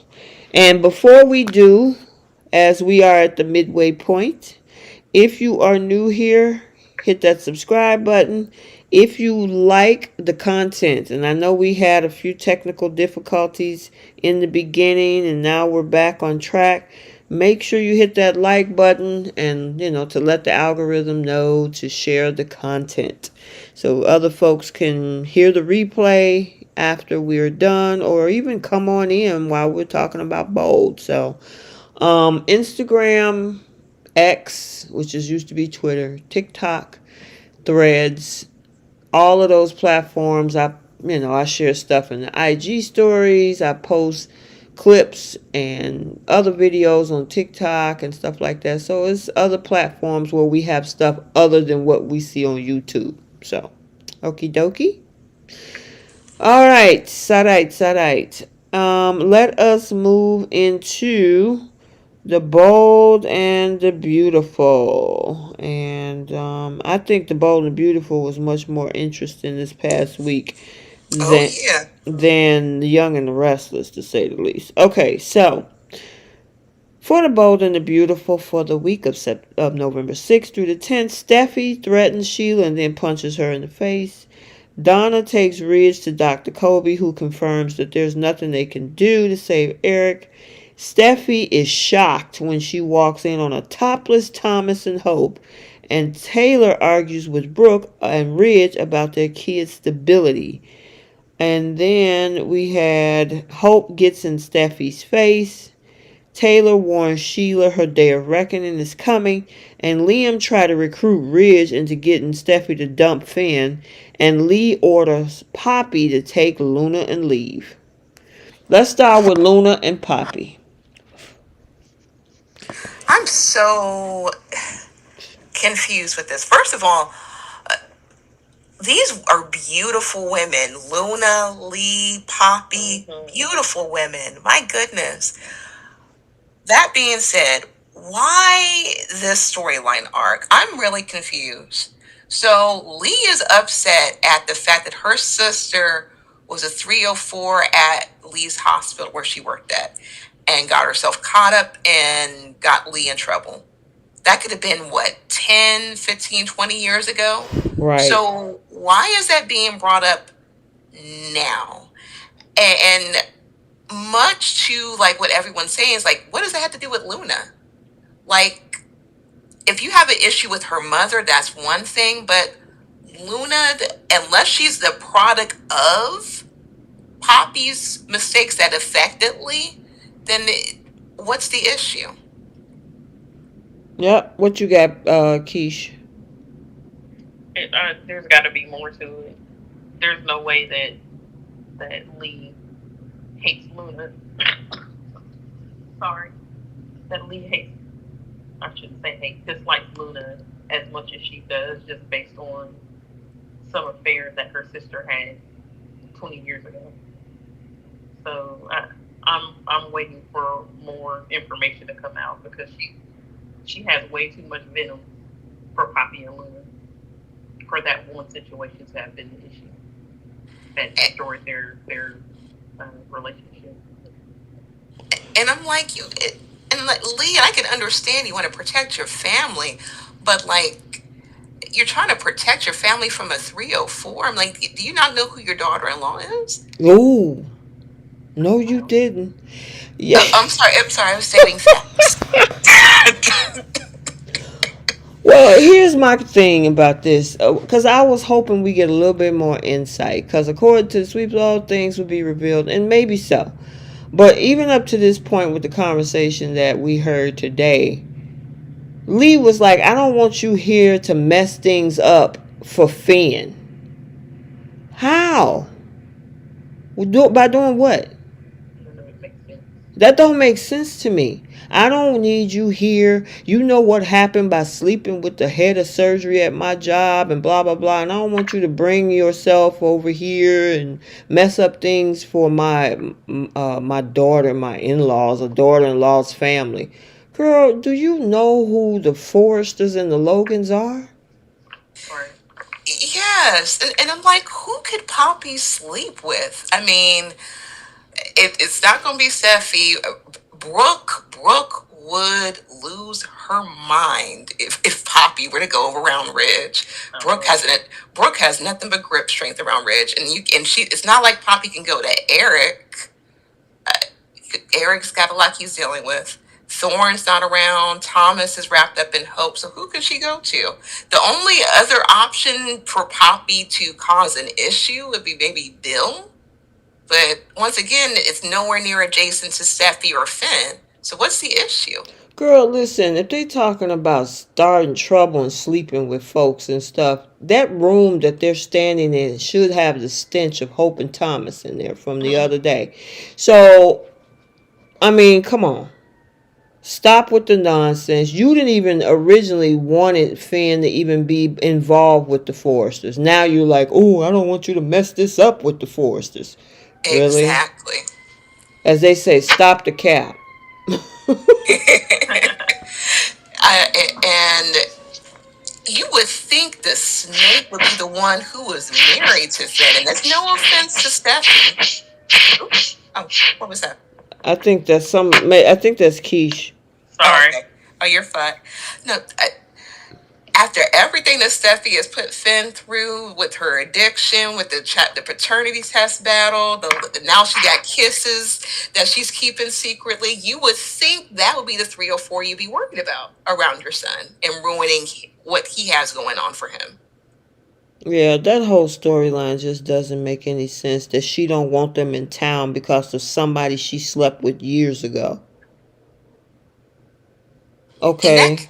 that could have been like 20 years ago, for all we know. Like, why should we care as the audience? I'm confused. And here's the other thing. If she is connected to somebody in the Forrester family, who? Right. Who would that be? Ridge? Ridge don't know her. I mean, Nobody knew her. Eric don't know her. Nothing. I mean, who is she connected to? So I don't know what the writers are doing with this whole thing. If Lee don't want them there because of something that happened at her job that she no longer works at, and she got a whole new other job because she working at the hospital with Finn. What's the problem? And Luna ain't got nothing to do with what her mama did. Like Finn said. Finn told Lee that. What's your issue with her? She worked hard for that internship. I had that. Hopefully, we'll see why we should care, because they had no problem putting him in the credit. So whatever it is, it's deep enough for them to have a somewhat of a storyline arc where we see Luna, we see her issue with her aunt, and now we see her mom. So they're really bringing this family together, but for what reason? I'm so confused. But Yeah, it's just. I guess there's some secret or something that's supposed to come out for them next week.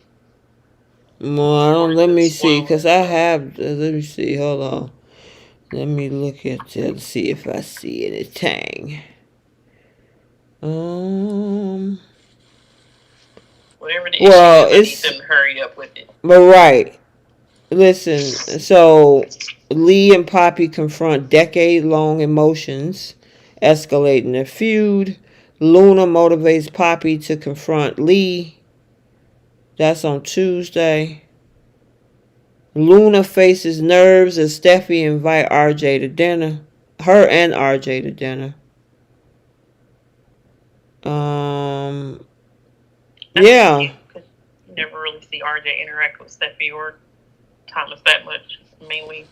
Well, I mean, well, here's the interesting thing. If Steffi is already asking RJ and Luna to dinner, at this point, Lee, what you gonna do? Because more than likely, RJ is probably going to say something about Lee. I would think she's trying to get her to leave. Blah blah blah blah blah. And you talk to the CEO, because that's who she is, co-CEO. Is she still a co-CEO? As far as I know. Oh, that's a good question. Why you say that? Because of the whole thing with Eric? I'm still confused, because she doesn't know what's going on with her granddad. Well, she will next week. Ridge is supposed to tell her and Thomas next week. Okay.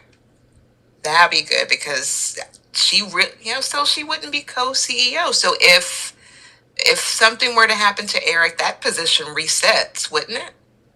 I don't know how they doing this. It's just like Ridge is just letting him have the office and the space and keeping it like, oh, was that part of the bet? That okay, it was part of the bet. Okay, so part of the bet was if he win, he get his office back for the time being or whatever. But Ridge is also not letting on that he knows about what's going on with Eric. To Eric, everybody else know Ridge know, but Eric don't know Ridge know.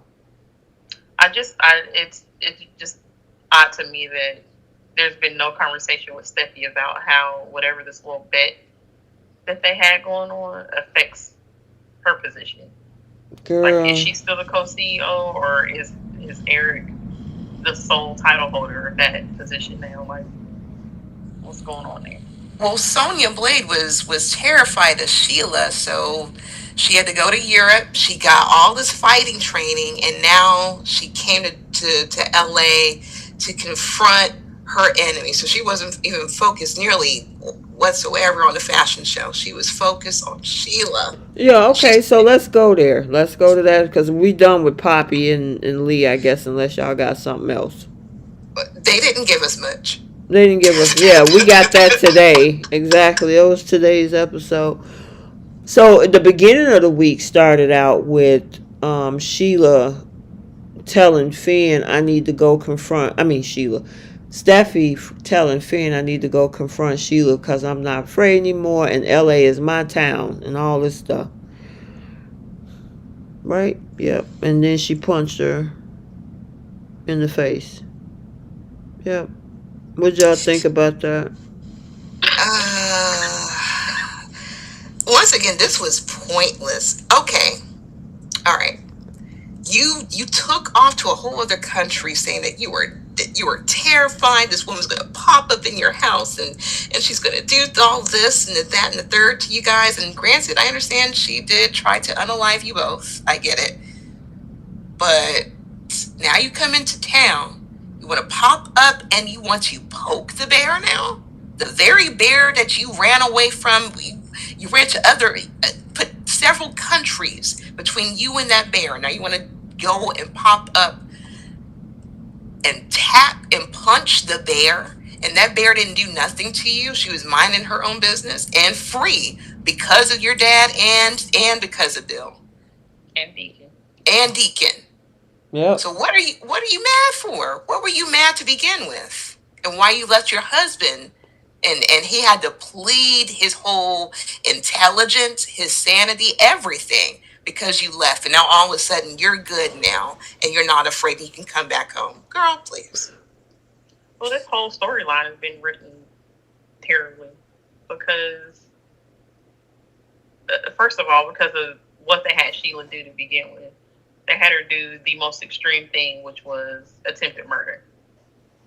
So they've already kind of painted both Steffi and Sheila into a corner with how this storyline would go.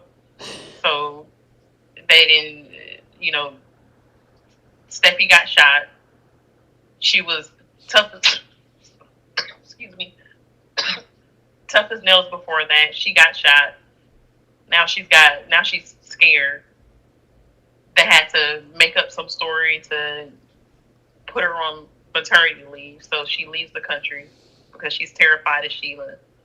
Then they bring her back and they put her back in the tough mode, the tough Steffi. Mm-hmm. And the only way to move this storyline along is because Sheila's supposed to be changed now. So of course Steffi is going to have to be the aggressor. Otherwise, Sheila would have to be the aggressor, or this storyline just goes nowhere and it drops, and there's no interaction between Steffi and Sheila at all.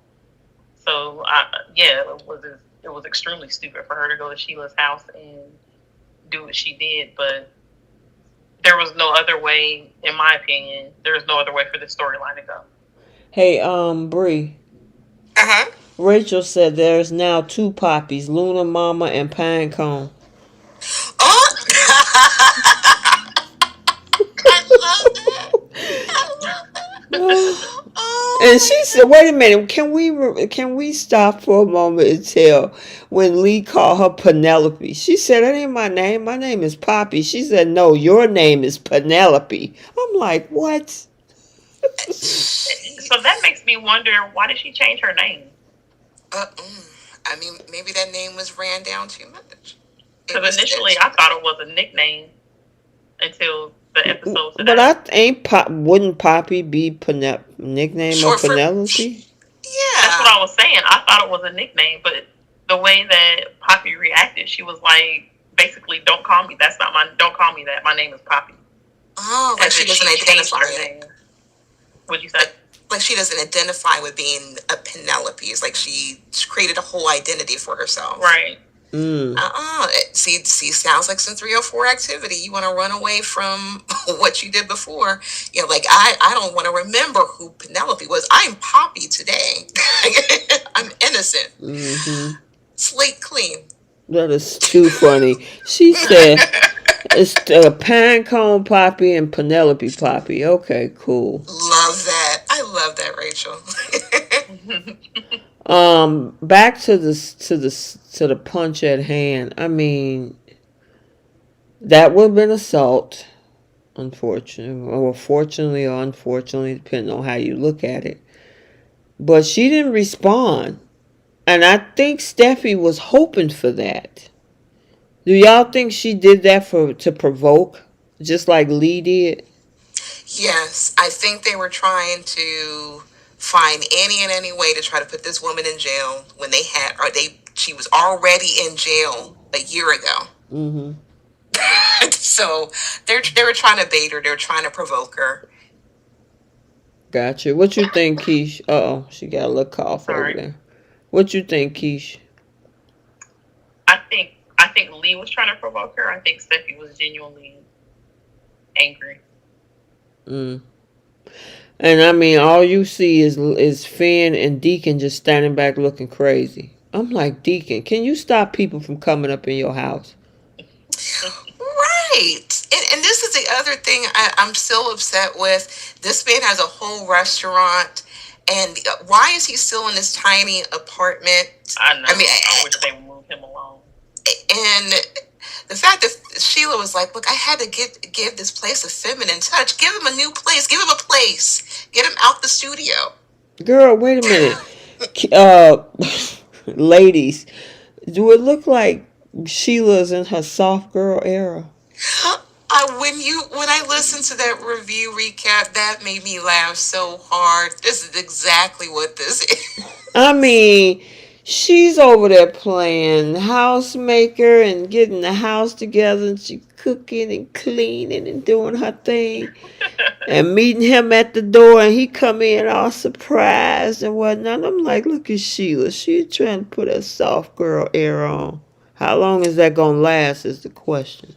Mm-hmm. She's like, I got dinner made on the stove for you, Daddy. I got this place of feminine touch. This is truly her soft girl era, and I'm here for it. Good for her. I mean, it ain't gonna last long. It ain't gonna last long. I mean, she gonna. And here's the thing: I wouldn't be a bit surprised. I don't know if it's part of what's coming up. I'm just gonna speculate.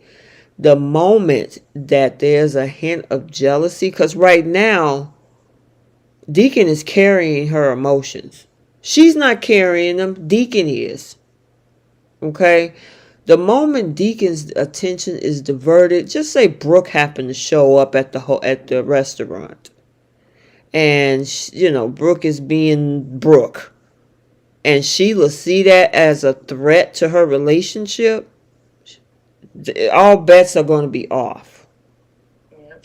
And then what she was saying today basically is like, I feel like she was using the excuse of I didn't have anybody to love me, and that's why I acted the way I acted. Correct. So what happens when you and Deacon, or if you and Deacon break up? Does that mean you're going to go back Of course. to that behavior because you're not in love anymore, or you don't have anybody that's in love with you? Like that's not a remedy to your problem. You need therapy. Yeah, that's why I said Deacon is carrying her emotions. As long as he's tied into loving her, she's good. The moment that slips, or even if he could be just say he's just genuinely having a conversation about hope, but it looks a little bit too cozy to Sheila, she's going to lose it. Yeah. You really think so? Oh, absolutely. She's unhinged. She all but admitted it today. That Deacon is the reason why she has changed, is because she has somebody that loves her now. Right. He loves her. He helped her get out of jail. Oh, he loves her. Mm-hmm. He worked something out with the judge. Oh, he loves her. But the problem with that, Bree, is that her attachment to that love that she thinks she have with Deacon is fragile, because she's unstable. Up underneath that whole soft girl era and all of that is instability. And like I said, the moment something looks out of whack with Deacon, with another woman or something, or she thinks she's being tricked, she's going to lose it. Yeah, I mean, this is Sheila. And we can only... Sheila, she can only change her spots only so many times. She's at least in her soft girl era now, so we can at least we can pinpoint this in history to say that it's possible for Sheila to get that way. Mm-hmm. The downside to it is it's only possible if she's in love. She can't do it on her own. Correct. Yeah. Yep. She's. That's what I'm saying. Another person can't emotionally carry you, because I mean, what happens if Deacon's having a bad day. What are you gonna do? I mean, you can support him, but she needs that supply to feed on. If that supply is either altered, changed, or go away, now she's out there being in survival mode, which is dangerous for somebody like Sheila Carter.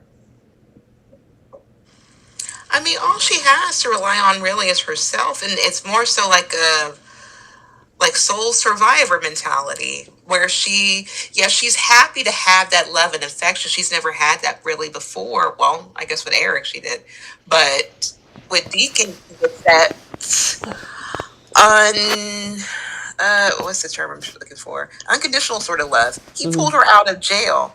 So I feel that she knows herself well enough. If she wanted to go back to her old ways, she knows that her family doesn't care about her. She doesn't have, friends like that. It will be easy for her to go back that direction.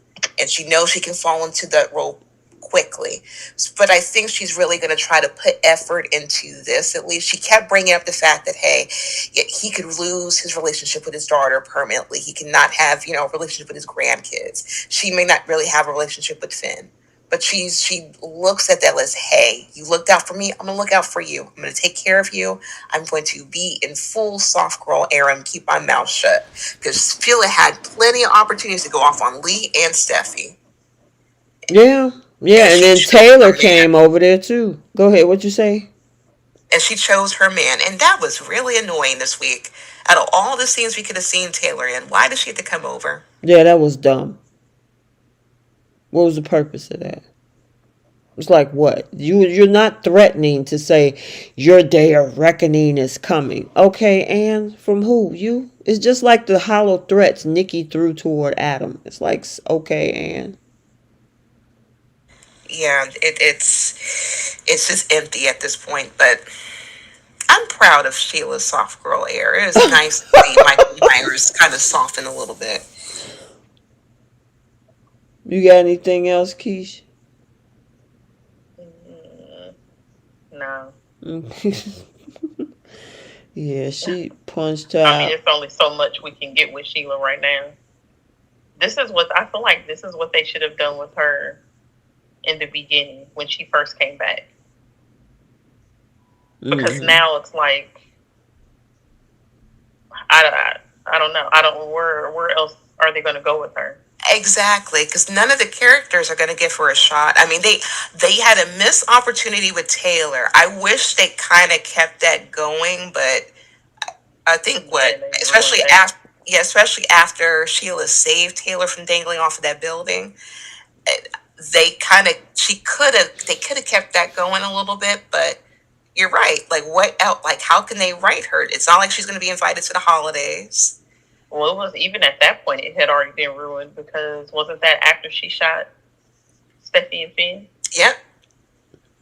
Yep. So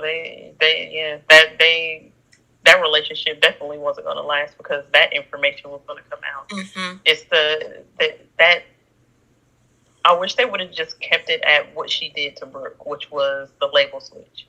I know that's horrible because Brooke's an alcoholic, but to me, that's nothing compared to attempted murder. You know what I mean? Mm-hmm.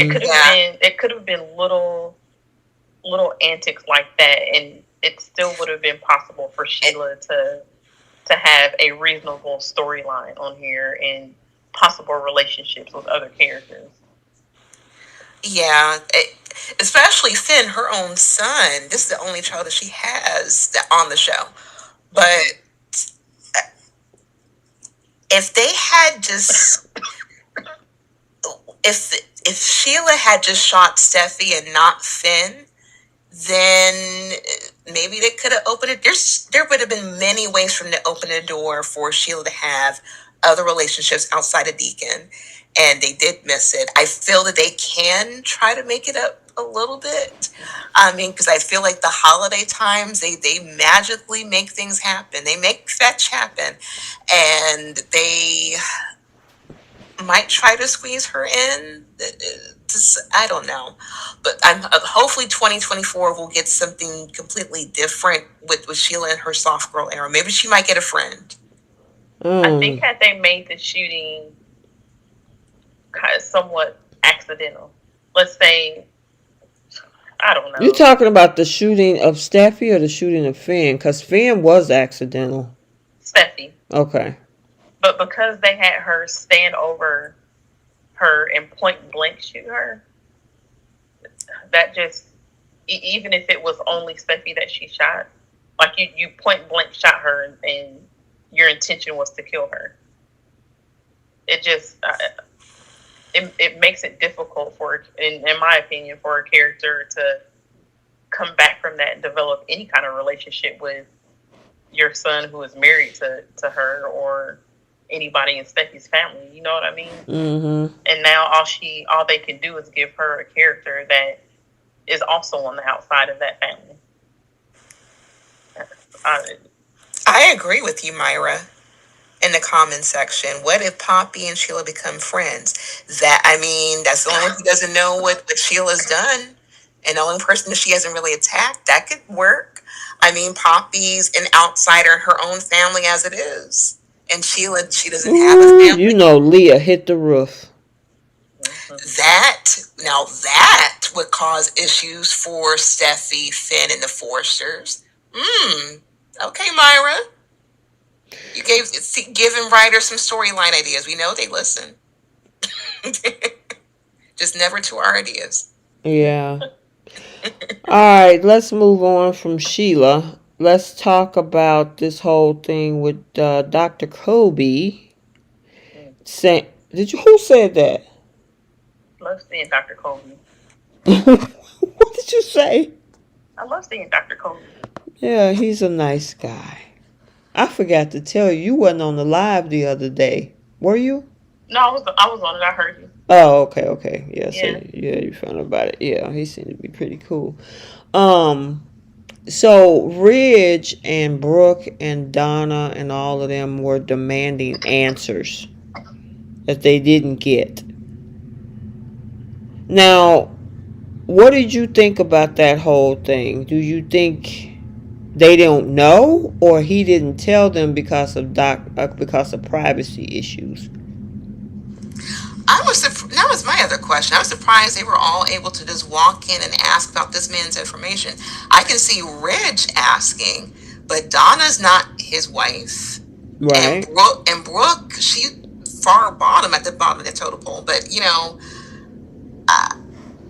why is Ridge trying to keep this to himself, and he has other siblings who have every right to make decisions regarding their father too? Yeah, that's what I don't understand. He was like, nope, we just gonna let it play out. Don't say nothing. Let Eric do this the way he wants to do this. I don't think that's fair to his siblings, though. At all. Who's in other countries who could have cherished time with their dad. I feel like I get this, why they wrote this the way that they did. Like I get it, but he has siblings. He has Rick, Bridget, Felicia, Kristen, Marcus. He has all these other siblings that should be a part of the decision making. It irks me that the Logans have all the knowledge of everything, can do no wrong, and they're held on a whole pedestal now.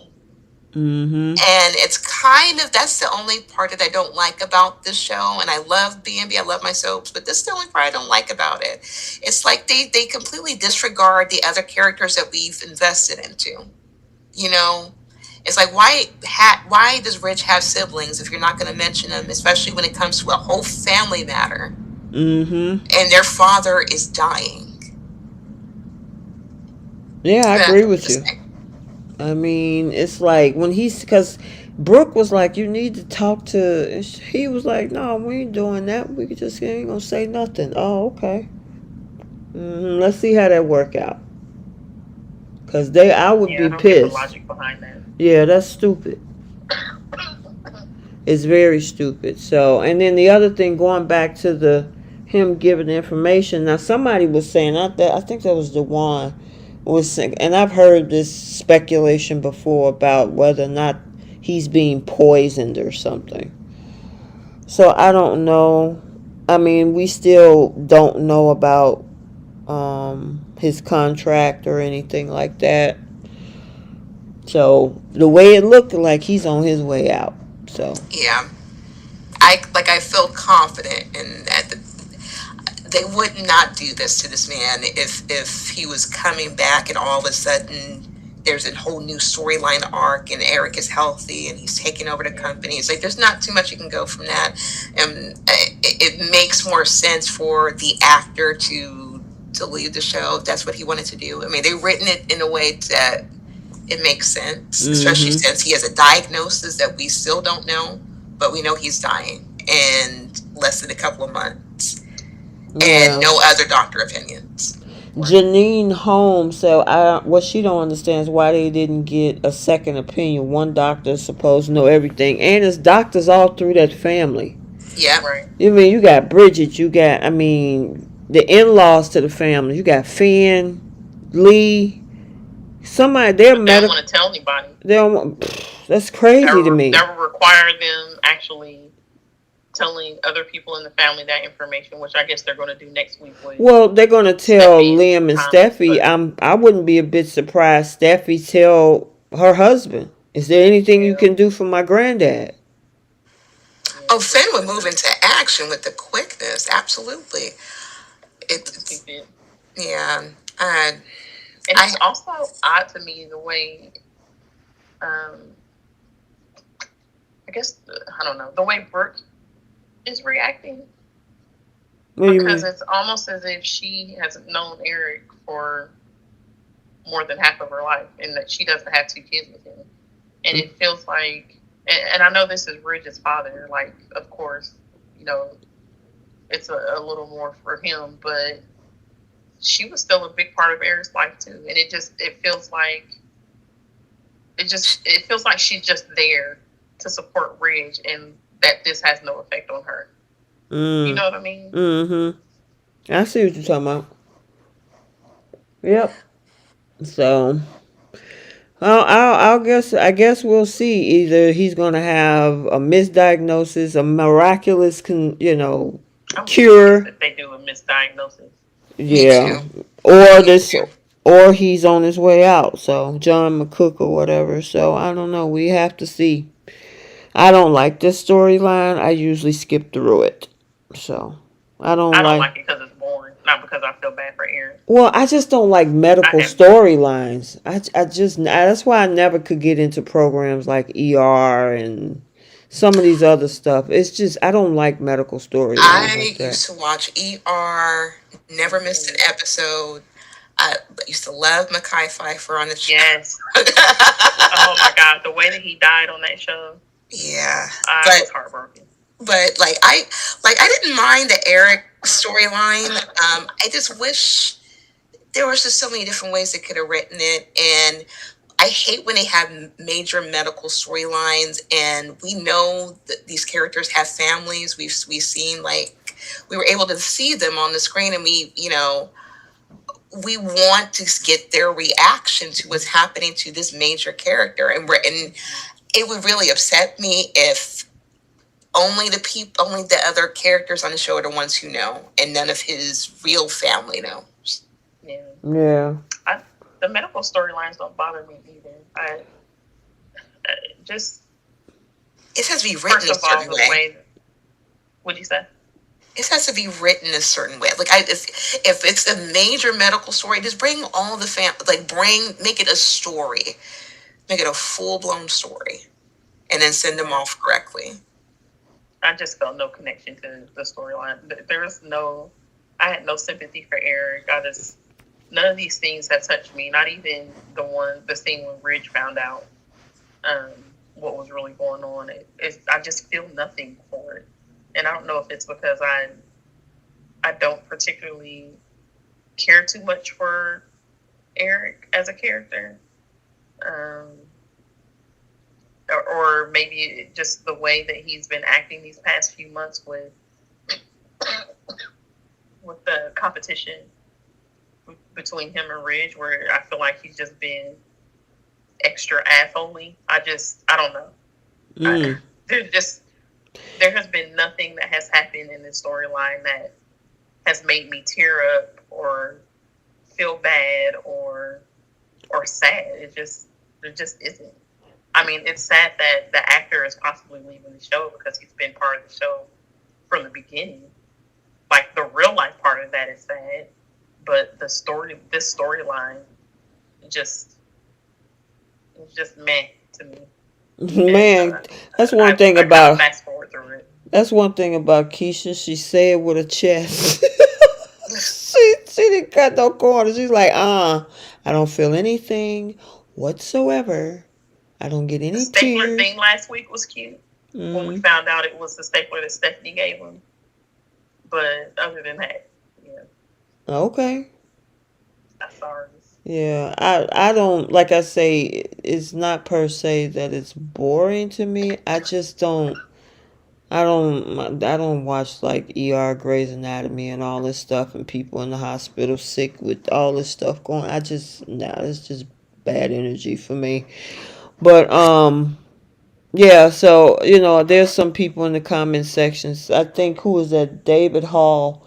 The Eric storyline is strange because we still don't know what he's been diagnosed with, and I don't think the writers even know what illness to give him. I feel like they do that often on soaps, right? Where somebody is sick or Really? has some type of terminal illness, and they never. I feel like a lot of times they never give you, not necessarily terminal, but I feel like a lot of times they never give a specific diagnosis. Well, we know that Nikki has MS, Mm-hmm. and then we knew that Stephanie, OG Stephanie, she had lung cancer. And, because CBS used to do all of the awareness stuff, with Yeah, but different. I feel there's been times though where they haven't given specific, like a specific disease to something that was going on. I'm not saying it happens all the time, but Mm-hmm. it does happen. I've read before that it's because they don't always want to pinpoint. I don't know why, but they don't always want to pinpoint a specific disease for whatever reason. Oh, okay. Because they know the fans would get really attached to that, and The realism in like the what real really happens the instead of the disease and realism stuff. and the fact that we don't ever forget anything that they put out. I mean, we just said Thomas was supposed to have a love interest how many years ago? A long So, time ago. Y'all know they like to do their rewrites too. Mm-hmm. yep. Gotcha. Alrighty. So we're done with Dr. Kobe with his handsome self. You Um, need some facial hair. I'm sorry. he do got a little bit of facial hair. Where? Look at the He got a little picture. mustache. He got a little bit of facial hair on there. The Unless, one now, the thing that you sent me, he was completely. I was like, who is this child? oh, he's so funny. No, but very handsome man. The Mm-hmm. facial hair could, Yeah. yeah. So we I mean, gotta facial talk. hair is always a plus. Yes, it is. Yes, it sure is. I agree. We got this other storyline with Hope and Steffi. Well, Steffi walking in on Hope and Thomas. Mm-hmm. So Steffi was like, see, here's the issue that I have with what she had to say. She was talking about why you doing this here in the office and stuff like that. Granted, I get it. It's a shared office. It's a place of work and employment. But all y'all do it. How many times Liam walked in on people? Smooching. He walked in on Steffi and Finn several times in the CEO office. Ain't nothing banging in there though. What'd you say? I don't think Steffy and Finn ever had sex in the office. They wasn't there yet. Hope and Thomas was halfway there. But Yeah. but they all, every last one of these characters has done something. It was Hope and Thomas's time. That's all. That Yeah. everyone has covered a square footage of that place, and I was really surprised that Steffi. I think she was more upset with the fact that Hope and Thomas were hooking up mostly because Hope is doing it to her brother. But Yeah. but Steffi has no room to talk. But No. she was parading around her lingerie for years in that building. Girl, she's still, just the fact that she's still sitting on them two kisses. The What do two you, kisses. She had no room to talk. This is Brooke 2.0. She will not allow something, but she will do the well, most. wait a minute. Well, hold on. You calling her Brooke 2.0. Hope said that she was Brooke 2.0. She's Brooke diet. She's the diet version of Brooke. She's coming into her own. But if we really look at both Steffi and Hope, and I actually wanted to do a deep dive with that. I was thinking on something with that. But who's more like Brooke? I have always said Steffi is more like Brooke than Hope Exactly. is. Exactly. And notice how Brooke and Hope are the main ones calling her out for what she's doing. Now, Taylor's going to say her 2 cents, but the real people who can recognize that 304 activity would be Hope and Brooke. I'm sorry, would be Brooke and Steffi. Brooke Light. Lite. it's Oh my it's goodness. Go it's like ahead. it's like getting like a Kool-Aid packet and you had to put a little bit of water Rachel in said Brooke Zero. You know how they have Coke Zero? She said Brooke Zero. Oh my Um, goodness. I gotta say, what they put in Annika in that black leather like dress, or it might have been leather, and her haircut. I do love her haircut. Me too. The whole look is elevated. Yeah, she all of those frumpy stuff that just look crazy, like Little House on the prairie that she That's what was that good D wearing. does for you. What you say? So that's what that good D can do for you, I guess. Well, I can't hear you. Say it again. I said that's what that good D can do for you, Oh. I guess. Tap into her bloodstream. She then transformed into a whole different being. She went from being Hope to Brooke Zero. Oh my god. But I gotta say that she was like, whatever me and your brother's doing, we enjoy it. She didn't say him. She said it. I'm like, wow. That's what it come to, Hope. It. Yeah. And she She still when what? Steffi asked her, Mm-hmm. like, oh, so are you in love with Thomas now? And what was her response? We love what we're doing. Mm-hmm. Yeah. We love what we're doing. That's exactly what she said. And she's like, you, my mama, anybody else ain't gonna stop it either. Oh, She did what say about Liam? I'm with we're together, or I'm with him. I forget how she worded it. So I guess that's a step in the relationship direction. You know what? And I'll give Hope a little bit of grace with that because at least she's not saying I don't know. She's not Mm-hmm. breaking into tears every couple of seconds. This is a clear, confident Hope, or at least she's getting there. So she doesn't know exactly what she's doing with Thomas. She knows that she likes, getting the D. And she said, "You're not taking this from me. Like I'm happy with this D." Um, What I need her to do though mhm. is that same energy that she gives to Taylor and that she gave to Steffi. I need her to do that with her mom Yep. because she doesn't do that with her mom.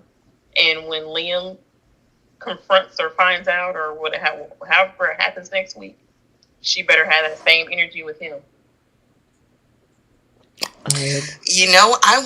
I'm dying to see that reaction. I want to see Liam's face when he finds out. I'm praying that he just walks in. I would That love to see that that. that those ratings would shoot up like crazy. And I want to see Hope not give a damn Yes. if Liam finds out. Ooh, girl, I that want was. her to smile. I want actually to get into detail. She's like, "You want to come pop in? Had you come in 10 minutes later, you might have seen something." I want to get this new transformation out on each and every character. I want her to blast each and every character. We got Brooke, we got Reg, we got Taylor. She didn't hit everybody except for Liam, and that's the grand finale, and we were all just waiting for it. Yeah, I don't want her. I don't want her backing down. I don't want her looking like she's about to cry. I don't want to see that hope that we saw the last time her and Liam were in scenes together in that cabin, where he was trying to convince her that Thomas wasn't good for her. Mm-hmm. Like, I don't want to see that one. Or even when her and Finn were talking, and Finn was telling her that she's better than Thomas, and she, barely defended him. I wonder if that's going to come out. Yeah, I do too. I would like for somebody to tell Steffy that her husband is telling Hope that she's better than Thomas. I think Hope would say that. Yeah. Mm-hmm. But yeah, poor Hope. I can't really say poor Hope, because she's definitely getting her life. She's alive and well. She's feeling all her energy, that B12, that everything. I just need for next week to really, it better be Emmy worthy. I better see some Scott Clifton breakdown tears as soon as he finds out that Thomas was putting that work in, and made Liam look like nothing. Listen, girl, the way that they better, even if they can't show Hope and Thomas doing the do, I need him to walk in mid-stroke. Oh, that's true. Now, will they finish? I'm He need to walk in the middle of that and get his heart. I mean, because in the back of his mind, even though he's chasing after Steffi, he knows that he thinks that he can still get access to Hope at any given time that he wants, and he can't. Well, he kind of gave Thomas a break the last time they had a scene together, but he really don't want Thomas with Hope. That's what I'm curious to see what his reaction is going to be, because of how he was in that scene with Thomas, where he was, very. It was almost as if nothing happened in that scene with him, and he was asking Thomas, "You seen Hope, or you know where Hope is?" Right. So it's almost as if he doesn't care anymore, but we also, know that he doesn't know the extent of their relationship right now. So. Right. I remember what you were talking about. That's when Liam was trying to buddy up with Thomas, because it was Steffi's brother. Completely forgot all of the mess as to why he kept on trying to follow Thomas back and forth to Forest of Creations. He was he was cool. They were buddies at that point. Next week. No. Yeah, that's I just want to see that reaction. Yeah, that's gonna be interesting. So what did you guys make of the? They made it a point to bring up the fact that Liam and Hope's divorce is still not final, or hasn't been filed. Yep, but Taylor's saying that. I'm glad they brought it up, because if everything's going to happen next week, then Liam's going to push the button on that divorce. That's done. One or two I'm trying to figure out why it hasn't been done already. Yeah, I mean, and the thing is, those papers are in Hope's possession. She was the one that signed them and put them back in her purse. So why is she sitting on this stuff? And in that little exchange with Steffi, she still referred to him as my husband. Sure did. Oh, I missed that. Sure. Yeah. Yep. This was, I thought she did well. And first of all, let's not act like Hope has never stood up to Steffi before. They have gotten in plenty of exchanges where she has held her own. She has, not this Hope, but the other Hope has, she slapped Steffi before. She checked her when they did the whole who's the baby daddy thing between Liam and Finn. So, sorry. She has always stood up to Steffi. She has always been able to argue back and forth with Steffi. Now, her personality has definitely changed. She has her new little attitude, but her issue has always been standing up to her mom, not Steffy. So I don't know why. I don't get where this um, this whole thing of, oh, she's finally standing up for herself. She's always stood up to her. It's her mother that she's always had an issue with allowing her to tell her what to do and influence her opinions and trying to tell her how to live her life. I agree with you to some extent. I agree with you that Brooke is Hope's main problem and her whole issue. I do feel like with Hope, she's always had to. It was like always like a great debate with Steffi. She always had to plead her case for a man who wasn't worth a damn. So that's all that she's been used to doing, and sly remarks and trying to get her, her get back or try to, one up Steffi some way. So Hope has won many verbal matches, but in terms of the war, Steffi has always had Liam. I'm sorry. If we look back, Liam has always managed to want to always be underneath Steffi. He was the happiest with Steffi. He had more personality with Steffi. I feel like with Hope and Steffi, it was just to get that one particular guy. I think taking Liam out the equation, they could actually be friends. I think they could actually get along, but it's with this particular Hope, I feel that they were going to get that grown woman side. I feel like the Hope in the past, very little girl mindset, virginal mindset, even though she slept with a married man. This particular Hope, I feel we're going to get more sass, more attitude, more swag even with her. But I really don't feel she could be Brooke 2.0 at this point. I feel she's still going to be Hope. She's going to have some moments where it's going to be like a cat, just there, just sitting there, just roaming around, just not talking about Liam. I've always felt the opposite, and where I felt like Steffi has always lost out on Liam to Hope. That time period that they were married for as long as they were, like the last time, before they broke up, I think that only lasted because Hope was off canvas. The minute they brought Hope back, look what they did. They threw Steffi under the bus so they could put Lope back together. So I've never really felt like Steffi has always been the one to beat her in terms of having Liam. It's always seemed like the opposite. Yeah, because they always favored the Logan.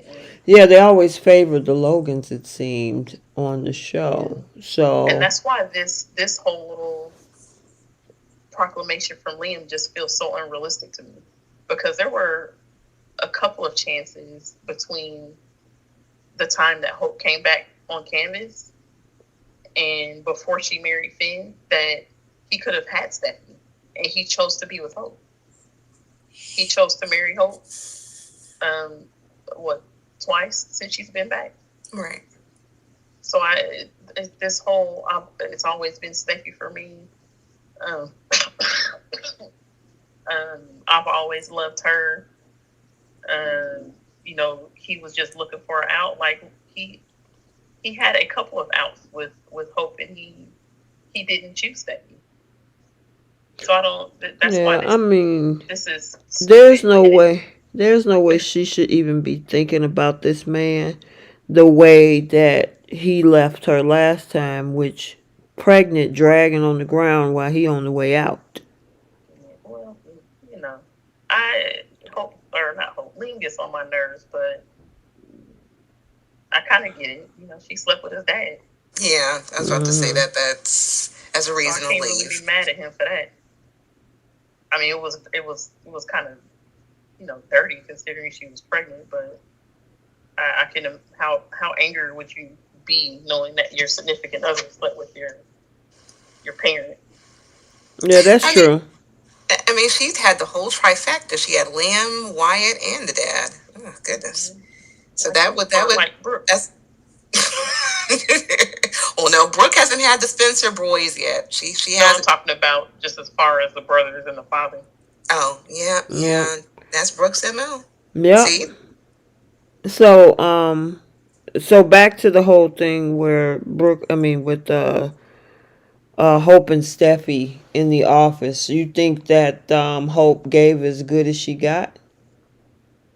I think she did. Where Hope lost me though was when, once again, she brought up Liam, which she did that the last time Hope and Steffi were in a scene together when they were at Forrester Creation. When this breakup with Hope and Liam first happened, she what she I can't remember exactly what Steffi said to her, but then Hope's response was, "Oh, like my husband feels about you, or like Mm-hmm. my husband did with you, or something like that." She brought Liam up in the conversation, and then that's when Steffi was like, "There it is," and she asked her, "Are you doing this because you're pissed off about Liam?" And then Hope says, "This isn't about you, but you made it about her when you brought up Liam having feelings for her, as if Steffi has any control over how Liam feels. Like, you got to direct that anger at Liam. Steffi can't. She can't tell that man how to feel, and she didn't go to Liam and say, "You, I need you to have feelings for me." So she, other than that, I think she held her own. But her bringing Liam up in the conversation, just for what? It threw you off, huh? Yeah, like to me, it felt like once again she was deflecting, and she's bitter about it, which I get. You're bitter that Liam still has those feelings for Steffi, but that's not Steffi's fault. she was bitter at the fact that she wasn't forgiven after. And she keeps bringing up the fact that she forgave him for all of his wrongdoings, but he couldn't forgive her for this one kiss that they all know of, that he knows of. It's her ego is crushed, Mm-hmm. and now the man that she was like chasing after and trying to dedicate her life to has decided to leave her. Yeah, she going through some different things, but I feel with this particularly New Hope, I love the fact that she's finally not afraid of being like her mother. Because not to say that Brooke is a bad person, but one of the good parts about Brooke, if there's something that she's not for, she stands on it. Mm-hmm. She's not going to like be fickle and go back and forth on a matter unless it's a man. But when it comes to her kids and when it comes to everything else, no, she stands on it. And I got to give Brooke that credit. So I don't think there's any aspects of her mom that's really bad, but she's coming into her own, which is nice. She's growing up, and I think that's the biggest part of the hope that needed to happen. Yep. Steffi and Taylor definitely gonna have to come up with a new jab, because she's embracing the you're a Logan, you're just like your mom insult that they try to throw at her. Mm-hmm. Yep. All right, let's move it along. What about the whole thing with Bill and Liam and Ridge conversation? I forgot that happened. Yeah, Liam asked Ridge to have Ridge try to talk Steffi into leaving her husband. Oh my God. Okay. Yeah. I the way that Ridge was looking at him, he was like, "I'm not the only person who cares about Steffi." He was like, I understand she's married, but this is the safest option is to get her away from your husband. And that little stupid doe-eyed look that Liam had on his face, trying to see if Ridge was really going to have a reaction to that. Just, oh my I was goodness. cracking up. Scott Clifton is so good at those facial expressions. Yes, he is. Because, like, what are you looking back for? You know how ridiculous you sound telling this woman to leave her husband after she just punched this woman. She She can't be running away 1 minute and punching this woman the next. It's Steffi's fine. That's not your issue. She got a whole husband. That's Exactly. He's that's using that as an excuse. Is what he's doing. that picked her up and took her in the bedroom and gave her what she needed after being gone for so long. Mm-hmm. That was I'm, kind of I'm, cute. I'm kind of. I don't like that we didn't get a full scene. Yeah, I know, girl. Yeah, we got gypped. Yeah, because But Jacqueline would have gave sorry. them. I'm sorry, so say Jacqueline would have gave Annika and Matthew a run for their money for sure. Right, because she's been doing scenes. Like her love scenes have always been fire. Mm-hmm. It's that's like par for the course for her. That is not unusual for her to have steamy love scenes. I agree with you. Because I still think of the one that they had where he grabbed her. He kind of grabbed her hair and pulled her head back. Mm-hmm. Had his hands around her throat. Yeah. Man, She Keish. definitely get it in. Wait a minute. Obviously, Wow, wait. listen. Obviously, Keisha, that's your style. That's your thing, huh, Keish? I ain't mean to get you to start coughing over there. Oh, okay. You made me choke. I'm sorry. Look, you can plead the fifth if you want to. Okay, but Bill is encouraging it because of course, Bill is encouraging. But Ridge was like, do you know who my daughter is? You can't. That girl gonna do what she wanna do. And Liam knows that. Liam knows that, and I can protect her. You just said I can't. I wouldn't have went over there to deal with Sheila. Yeah, because you scared of her.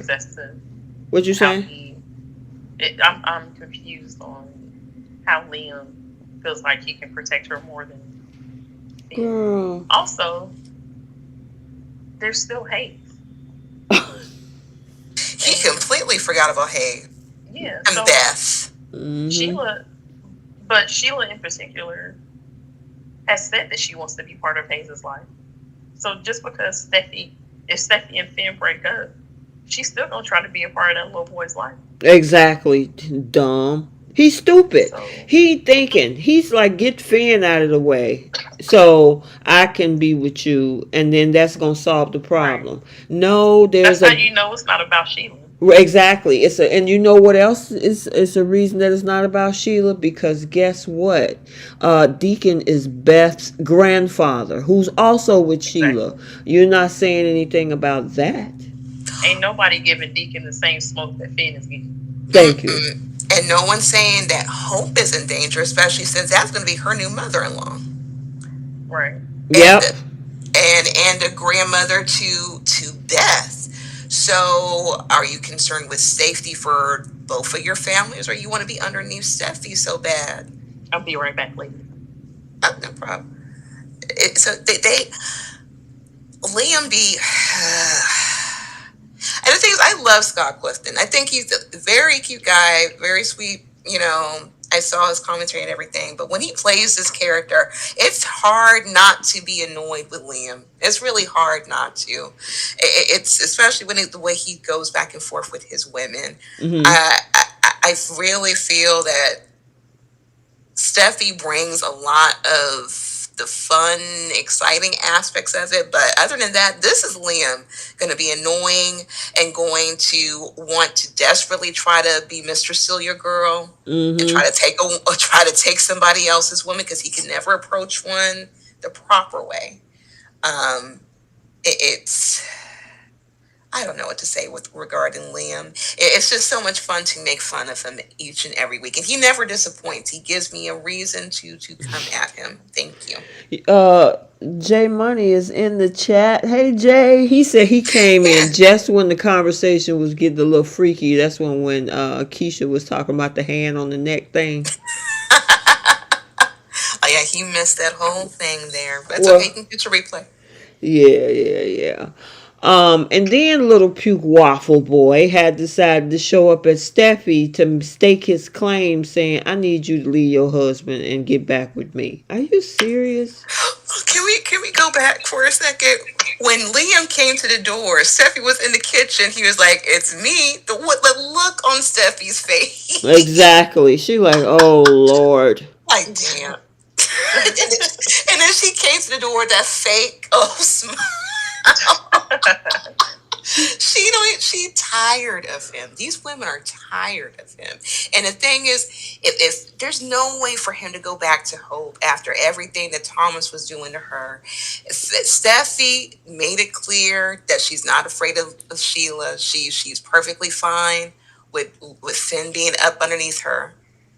I think this is going to make Liam crack. He's so used to having these women at his beck and call, and neither one of them gives a damn. Neither one gives a damn. Yep. This is going to break him. I think this is going to turn him to a villain. This, sadly, is going to turn him into a villain on the show. I can't wait. I hope so. I really, really hope so. I need Steffi, though, to stop playing nice with him. Yeah. I get that he's Kelly's father. However, this man he's constantly disrespecting your marriage and your husband. Like, Finn doesn't know all of the stuff that he's saying to her. Mm-hmm. Doesn't know about those kisses, and she still continues to be nice to him. And my thing is, it doesn't matter that you don't want him. I mean, that does matter, but his actions need to be checked. And she should have, after that kiss in Rome, she should have set those boundaries with Liam, and she didn't do it.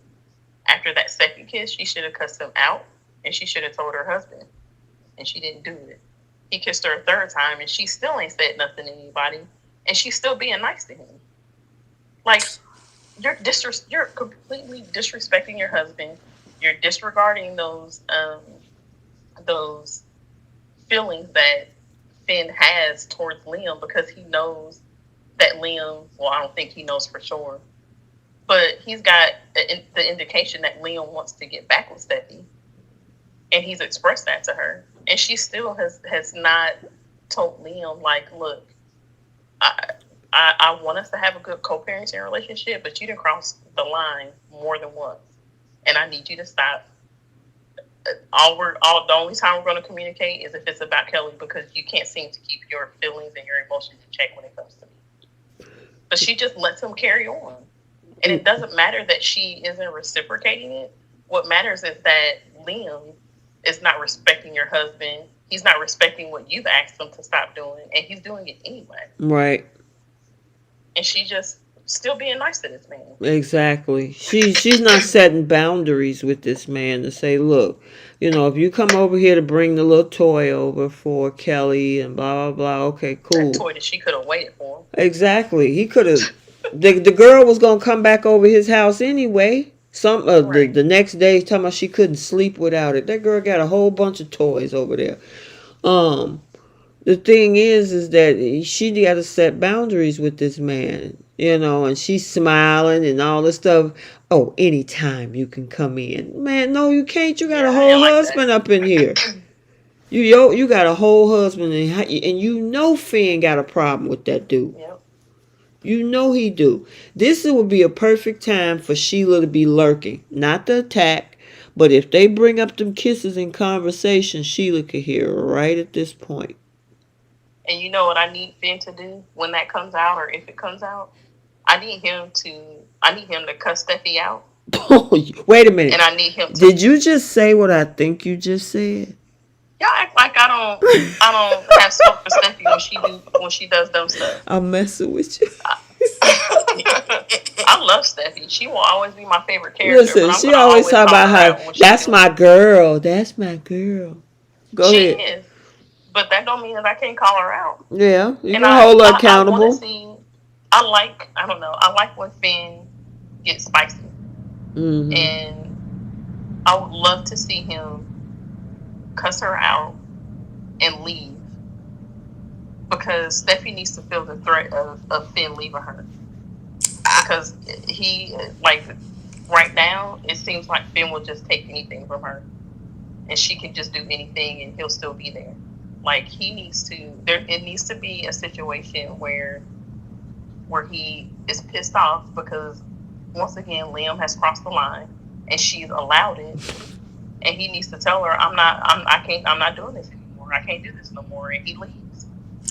The opportunity they had to do that was when she was pregnant and there was a whole paternity issue. That's why I'm saying he needs to do it now because of how that situation played out. He should have never have married her, never have been with her, because if it like he's had opportunities, because Steffi has slept with Liam even after the baby, even after the paternity issue, right? No. They slept.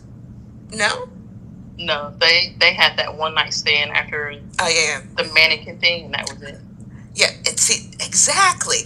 There was plenty of opportunities for Finn to walk away, but he has proven that Steffi is running him, so he's going to be loyal to the bone to her. Mm-hmm. That's why I'm saying when this comes out, the writers need to do a little switcheroo with what his reaction, what we would expect his reaction to be, and they need to have him get to the point where he's fed up.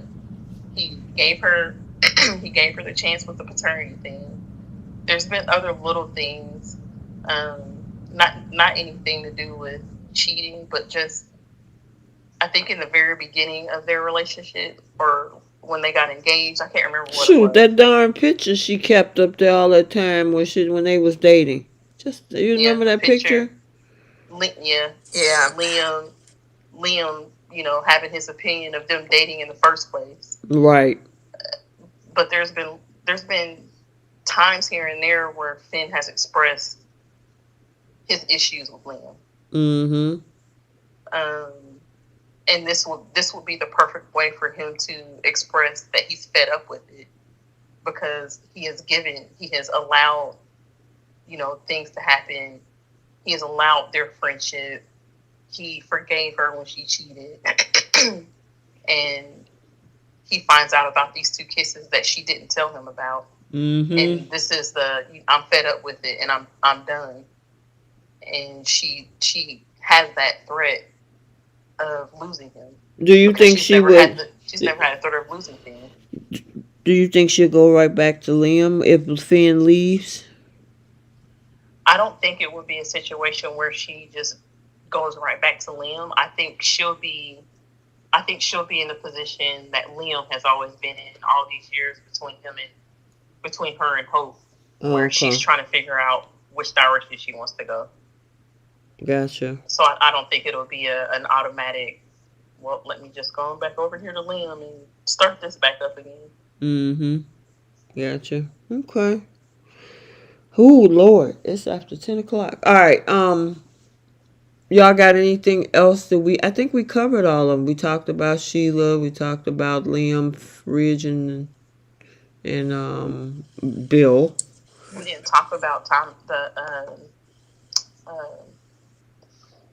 Taylor, Thomas, Brooke, and Ridge. That little conversation that they had in the office after Taylor left. Hope to talk.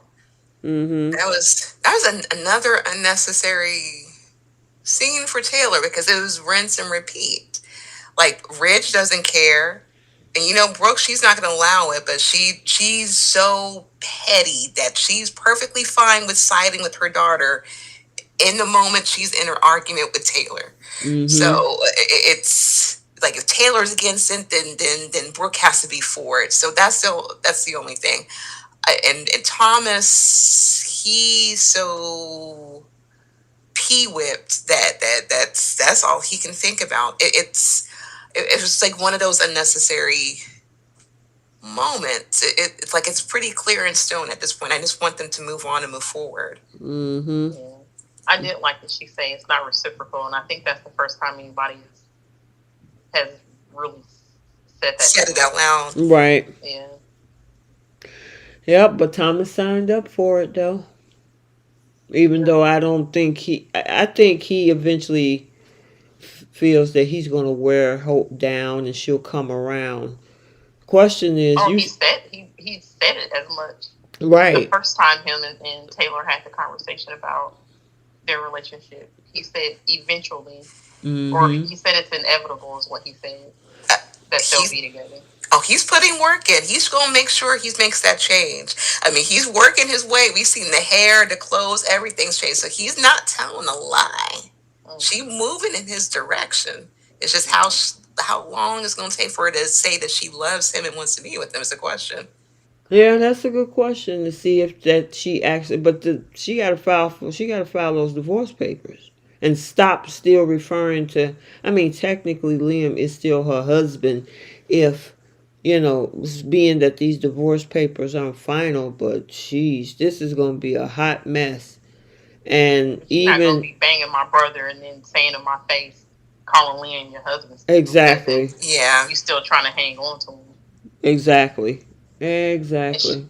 and she even said, what is Steffi? Steffi said something like, basically, you're having sex with Thomas, but you're not over Liam, you're not over your marriage, or something like that. It was something about her being over her marriage, and she was like, I never said I was. Oh, Like, I never said I was over my marriage or over Liam. And that right there, when she said that right there, I'm like, so you're standing here basically admitting to using Thomas to try to get over your feelings for Liam. she's doing exactly what was that we was talking about with she's not Sheila, but that whole caring of somebody's emotions and stuff like that. He's going to continuously have to feed her with you're the only one. I just adore you. You're the only one for me. There is no one else. And as long as he keeps saying that, she's in and she gives up the cookie. So I just, I just hate that this went this direction. They started one way in July and then they shift gears. mm-hmm. Because this was about her saying, oh my God, I'm with somebody who choose only me. I choose you. She even said she chose him in the bedroom. Yep. And then now y'all want to flip this, making it a situationship where you using his body for sex. Come on now. Because Steffi, if this was on the reverse, people would be a whole problem. Steffi told her she was using him like a sex toy. That's what didn't I say that on that You did. yeah, I said that on my live the other day. That it was yeah. But let Hope have her moment. She was just sleepwalking through her whole marriage this whole time. She finally got some man with some personality, and he's been blessing her thus far with some style and some O. So just What I I'm guess my looking at problem is Rachel. Rachel being a. says, "Oh, go ahead." I was just gonna say, I guess my problem is being a Thomas fan. It's hard to watch because he's giving everything. His heart is completely in it, and Hope is just like, man, Exactly. I'm enjoying the you're moment. cool. Like she can't even say. She could have at least, at the very least, said to Steffi, um, how much she likes Thomas, or that she cares deeply for him, or she hasn't even said that to anybody. She hasn't even said how much she cares about him. It's obvious, of course, she cares about him, but why can't you not say that out loud to somebody? When they accuse you of using Thomas, why can't you say, I'm not using him, I care for him deeply. I want to be with him. She doesn't have to say she's in love with him, Yeah. but at least give some indication that you do care about his feelings and his heart. And she can't even do that. Yeah, Rachel in the comments says she's using Thomas to and then Jay Money said come. Oh oh God. Lord. I didn't even know Jay was in. Oh yeah, he came in right during the part that you was talking about the grabbing of the neck. So he was like, "Ooh, I came in at the right time with all the freaky stuff." Girl, every time you start laughing, you start coughing. I know, I hate it. Oh my goodness. Oh, okay. let us go ahead and, unless y'all got anything else on that, I think we covered everything this week. Bowl was pretty good this week. Yeah. It was really good this week. Compared to Young and the Restless, the only thing the Young and the Restless had going on was the whole Newman thing to me. Everything else was just wah, wah, wah, wah, wah, wah. Especially at the end of the week. Yeah, exactly. Today's episode of Young and the Restless was a complete snooze fest. So, all right. So now we have our two final segments before we close the show out. Who's flip the script and who's taking a seat. So for us, flip the script is if there's a particular scene or storyline you wish you could change, that's where you flip the script. And then who's taking a seat? Somebody that got on your nerves, that was doing too much, whatever it is, you want them to go and sit down somewhere and be quiet. All right, so for the Young and the Restless, what's your flip today? I'll go first. When Victor fired Nate, I was actually hoping that this was part of a bigger setup for him to figure out which of his kids is really trying to backstab him. Using Nate as like a scapegoat and taking him out, but Nate's a part of that plan. He was okay with being fired. Okay. What about you, Keish? Mine would have been when Nate and Devon were talking at the bar and Victoria walked up. I wish he would have completely dismissed her and him and Devon continued talking instead of Devon walking away and allowing Victoria to sit down.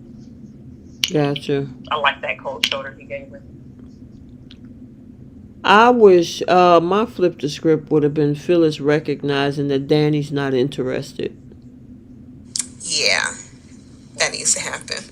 Instead of her looking like, oh, can we go? Let's go out to eat and let's do this. And you could tell by his facial expression, he don't want to hurt her feelings, but he really don't want to do that. And then she had to go over to society, look through the glass, and see what's happening.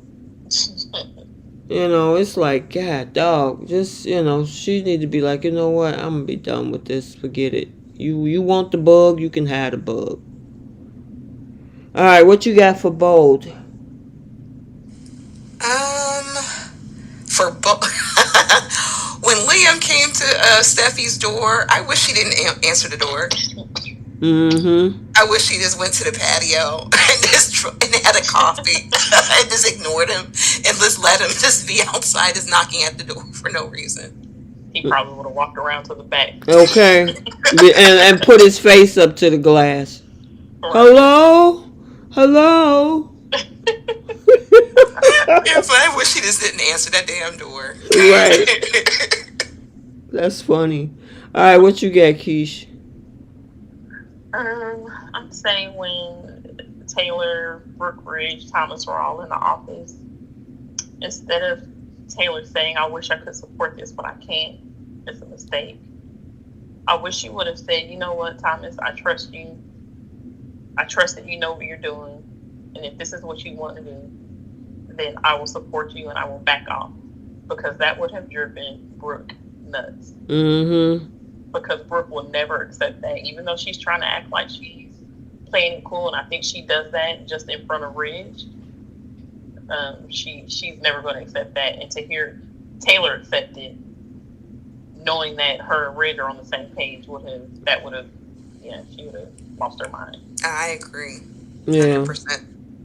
My bold flip, part of my bold flip is that hoping Thomas should lock that door. I mean, again, bold, y'all don't lock doors.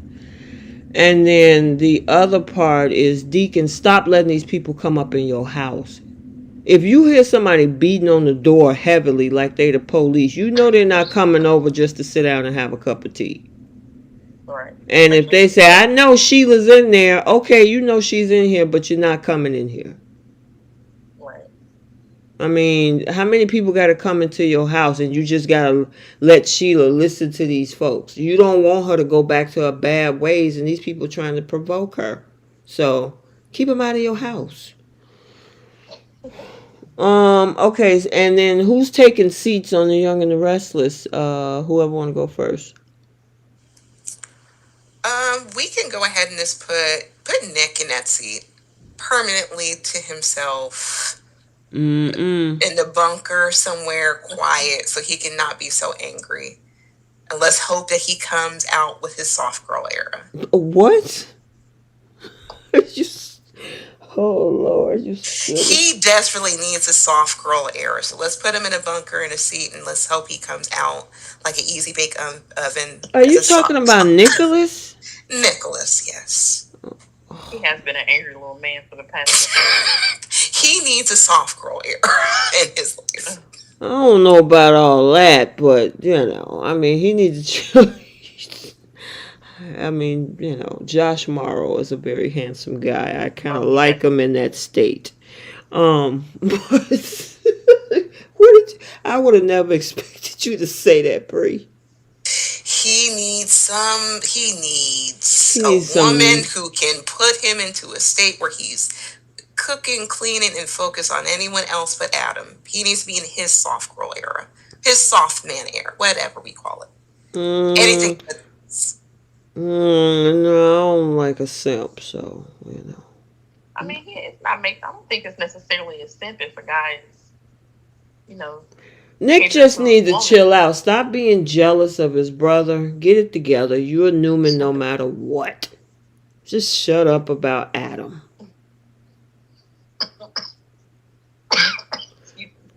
Oh my goodness. Let me see. Huh? I'm gonna put Victor in the seat. You gonna put Victor in the seat? Yeah, for this stupid scheme that he came up with. Victor can have a seat. Victoria can have a seat for asking Nate to come back to Newman. Leave that man alone. Mm-hmm. I agree with you on that one. I think I gotta give Summer a seat for going to the hospital. Really? Well, she did take a seat right on his bedside. You're right about that. I mean, I do want to see Summer and Chance together. I just thought it was weird that she showed up at the hospital because I just don't feel like her and Chance are as close as she tried to make it seem they were. So I don't know. That whole thing was odd to me. Okay. But I'm gonna put Sharon in the seat for that little snide remark that she made about her divorce. Oh yeah, she tried to throw little darts. She ain't slick. I gotta put Danny in the seat because he ain't being honest with Phyllis. Like, dude, if you don't want this girl, go over there and sit down, think about it, or figure out what you're gonna do, and let Phyllis know what's up. Stop playing with that girl. What you got for Bo? For Bode, I would put Lee in a seat. As much as I love Lee, I need for her to be mad at something more than what her sister did 30 years ago. I heard that. I agree with you. I agree with that one. Sheesh. She's just been on a rampage. I know. Ooh, yeah, she got a feisty side to herself. Like, don't mess with Lee. Even Finn was telling her this doesn't make any sense. Right, exactly. It's like, why are you doing all that? Did you do your seat, Keish? For ball? No. Well, y'all know I'm putting Liam in a seat. Of course. But I'm also going to put Ridge in a seat because he is entertaining. Right. Like, this man is trying to destroy your daughter's marriage, somebody that she wants to be married to. She came home to Finn. So why are you over there entertaining him? So he can, him and what people call him Waffle Senior and Waffle Junior. They can both have a seat. But I also want to put Steffy in the seat because why are you inviting this man in your house with a smile on your face as if he didn't leave you a message telling you to leave your husband and come back to him? I got a problem with that. Yep. I would say the same thing with Bill. Put him in the seat for encouraging Waffle Boy. I mean, seriously, that you know that dude. He first of all, he's still married. Second of all, she is married, and she went back home to her husband. And you should know, but yeah. No, Bill, go please stop. And like you said, Ridge and I gotta put Steffi in the seat too. You entertaining this man. Stop letting this dude show up at your house talking, and then you gonna tell him he would just come on up in here anytime? Yeah, wait till Finn come up, and what is he doing here? Right. So those are my seats. Jeez, I'll read some of y'all got a whole bunch of stuff in this chat. Good grief. Mary says, flip the script, hire a new doctor for Eric. V. Carter said, take a seat, Heather and Lucy. Jenna said, flip on Y&R. I wish someone would have actually told Sharon how she felt instead of daydreaming it. That's a good one. Take a seat on Y&R, the whole Newman family. Let's see. Scroll. Jenna flip for Bo would be that Rhea should have told Liam to stay out of Steffi's marriage when Liam wanted him to tell Steffi to leave Finn. V said, take a seat, Liam, Steffi, Brooke. Jenna, take a seat for Bo, Liam, and Liam. Brooke, Hope, and Lee.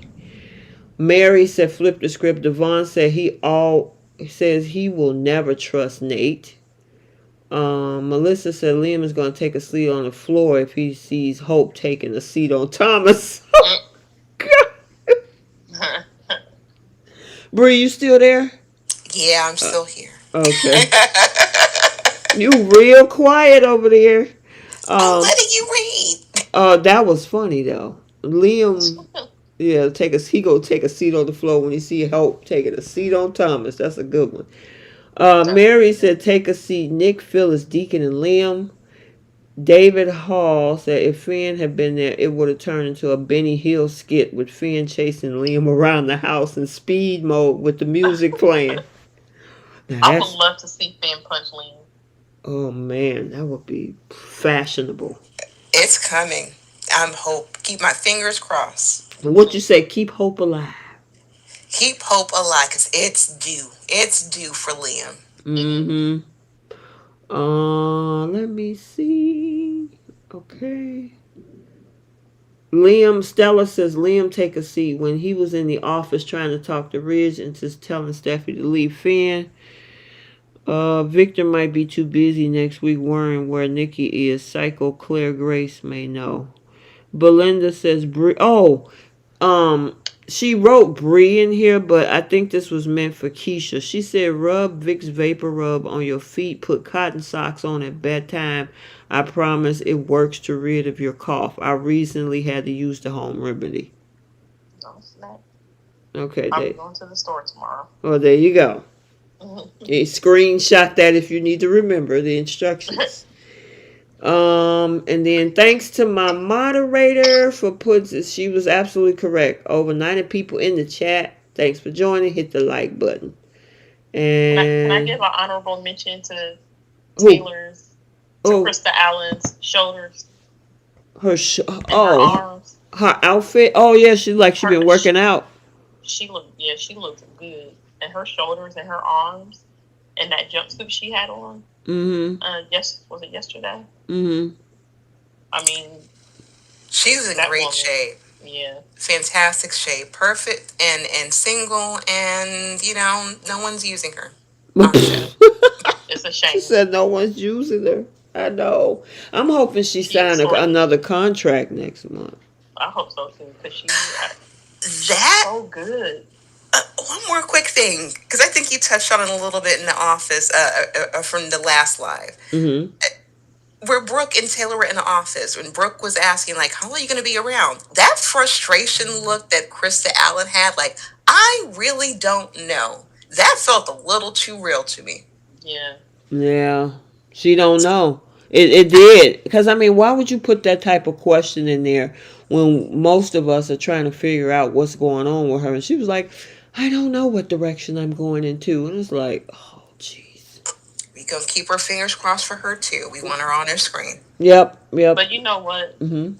always ask Taylor that question when she's been gone for a little bit and comes back, because I remember when she first came onto the show, um, Taylor asked her that question, and I remember Katie also asking that question. And it's like, are y'all that threatened by her? Mm-hmm. It's a question they tend to, but it definitely could. It definitely adds the mystery to Krista Allen this Her time character, around. yeah, it does. You know, like Bree was saying when she brought it up with the whole thing, I was like, dang, it brought up the whole question, like, dang, is she coming back? What they gonna do with her? You know? It's unreal to me that they don't use that woman the way they should. Exactly. She has been probably the best, one of the best recasts I have ever witnessed on soaps.